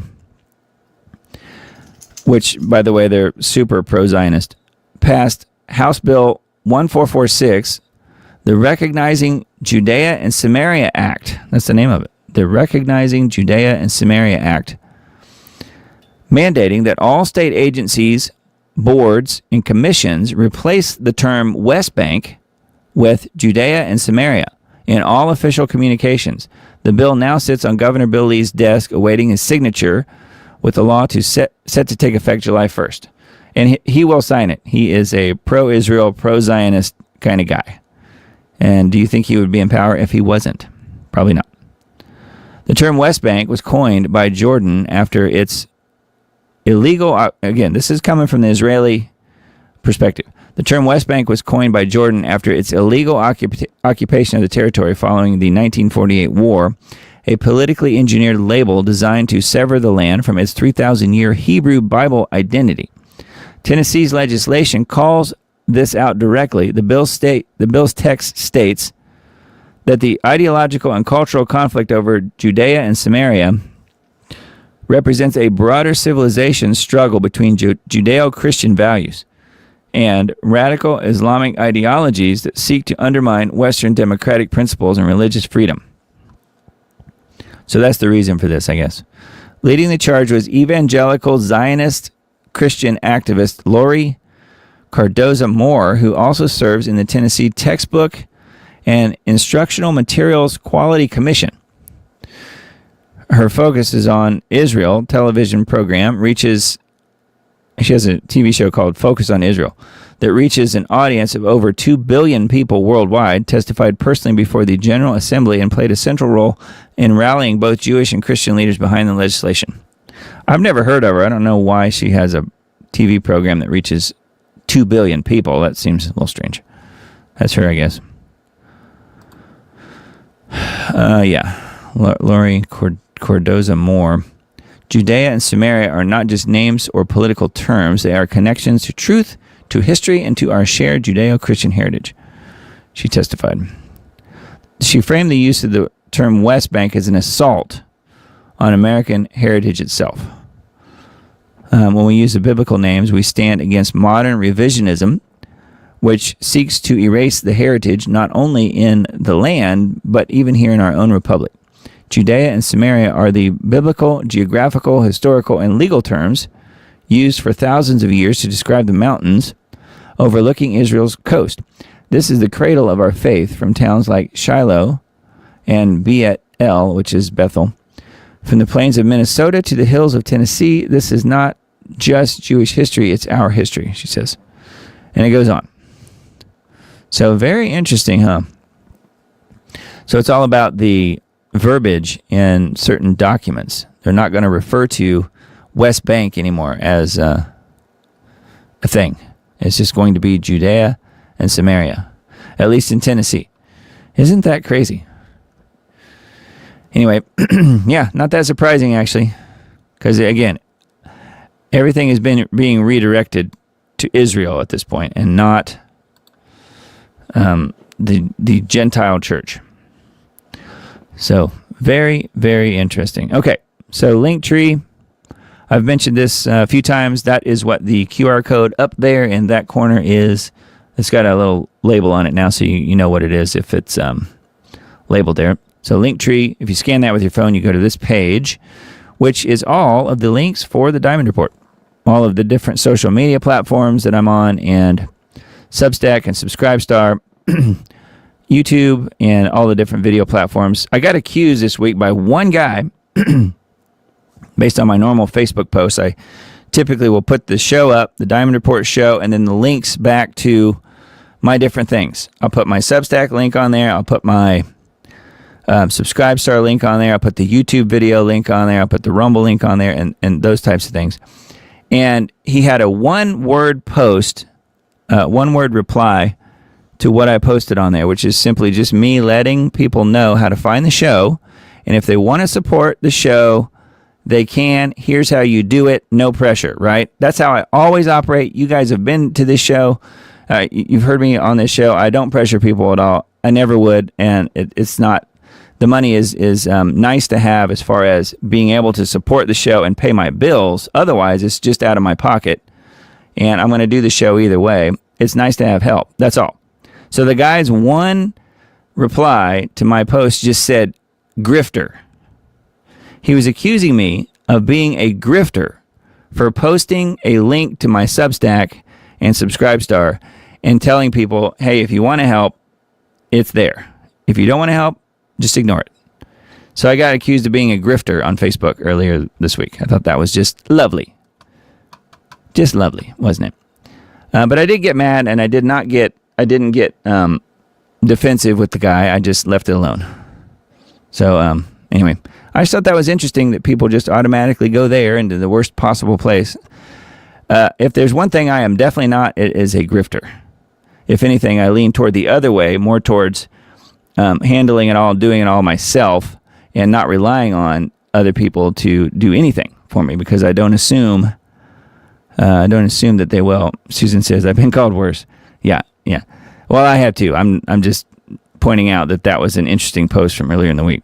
So here's the Substack. If you want to join the Substack, it is here. I did lose one paid subscriber this week. Hopefully she'll be back. But the Substack is there. That is how you get on the list if you do want the articles that I talked about tonight. Those links, all the different Substacks, other people's articles and stuff like that. I put them in a list and just email it out to you so you have that in your inbox. And you can refer back to that as often as you want to. I try and organize it as much as possible. So that's what the Substack is. There is a mechanism there to support the show if you want to, just like the same thing is on Subscribestar, which is linked right here. Again, from the Linktree page.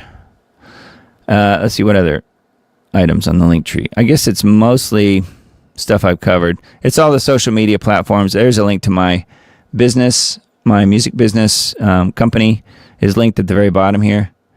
And so thank you guys who have chosen to support the show. And some of you guys have chosen to support what I do day to day, which is music business related stuff. And you know who you are. I won't mention any names, but some of them are in the chat. And thank you guys for supporting me either directly through the show or indirectly through supporting the work that I do, whether it's building a website for somebody or mastering a song or an album for somebody or whatever. That's what I do day to day to get enough income to do the show. So that's kind of how I cover the bases. And then here is this is the last thing for tonight. This is the store, and Susan and I think others have mentioned the store, and this is what we're closing down this coming week just because I don't want to spend the money to re-up again. It'll be several $100s. I don't feel like it's worth it just because I only have a sale here and there, and it costs quite a bit just to keep this store going.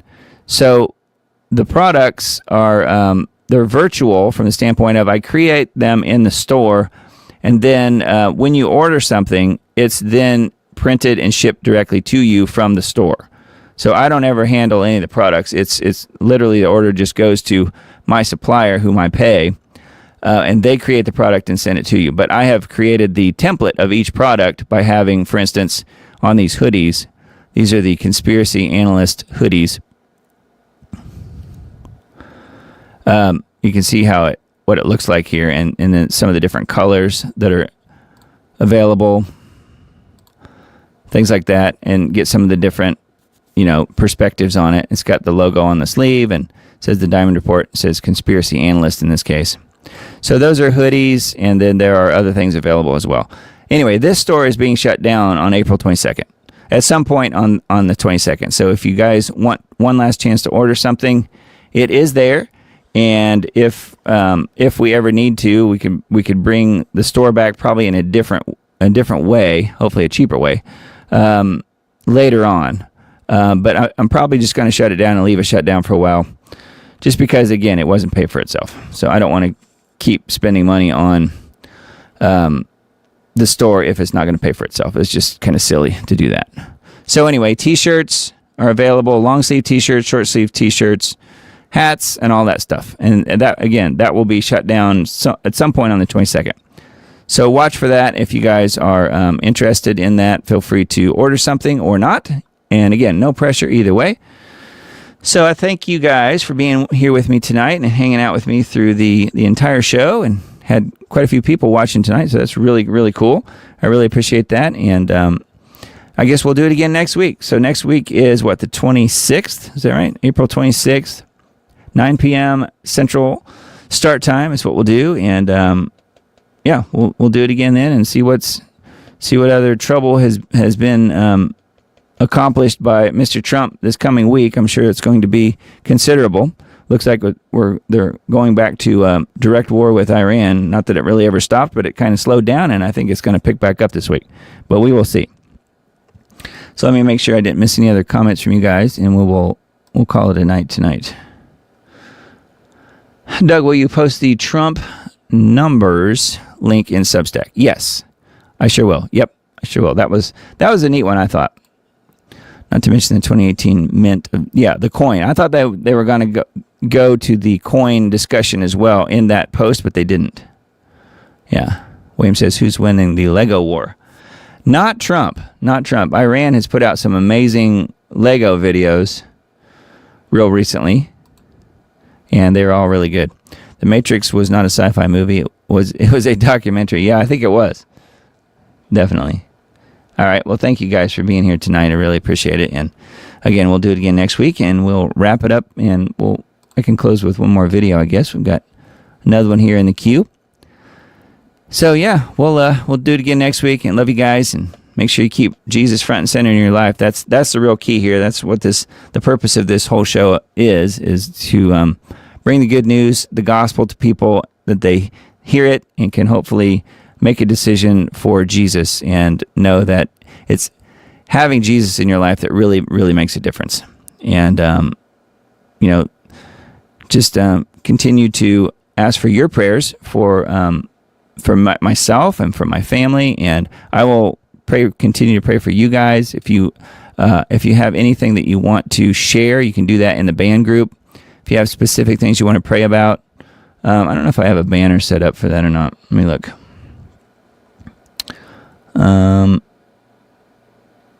Here's the shop. We mentioned that. Shop.thediamond.report. That's what we're looking at there. Substack. I'm looking at all the different banners I have. Nope, I don't have one on band, I guess. But anyway, it's just band.us/@thediamondreport, and that is also on Linktree over there. So you can get to the group, and you can post your prayers, things like that, either directly into the group for any members of the group to see if you have something more publicly that you want to have us pray about, or you can post prayer requests directly to a certain individual like myself or any other people in the group. So the band group is our social media platform that's non-censored. So feel free to join the band group if you want to. I've got 115 or 16 people in that group, I think, at this point. Mostly frequent listeners to the Diamond Report and people who are monetarily contributing a little bit to what I'm doing each month. And again, I really appreciate everybody stepping up to do that and take some of the burden off of me. So blessings, you guys. Love y'all, and we'll talk to you again real soon. Hope you have a really, really great week. The International Energy Agency has dropped another bombshell from its Paris headquarters, unleashing a fresh 10-point plan dubbed Sheltering from Oil Shocks. Released amid Brent crude spiking toward $120 a barrel and the Strait of Hormuz largely shut down. The document urges governments to slash global oil demand by an estimated 2.7 million barrels per day within 4 months. Key COVID 2.0-esque measures include mandating work from home up to 3 days a week, dropping highway speed limits by at least 6 to 10 miles per hour, imposing car-free Sundays in major cities, alternating vehicle access by license plate where odd-numbered plates get access on certain days and even-numbered plates get access on the other days, pushing carpooling and public transportation as we dwell in a reality where all of the machete-wielding lunatics are free to injure anyone they please under Blue City Soros DAs,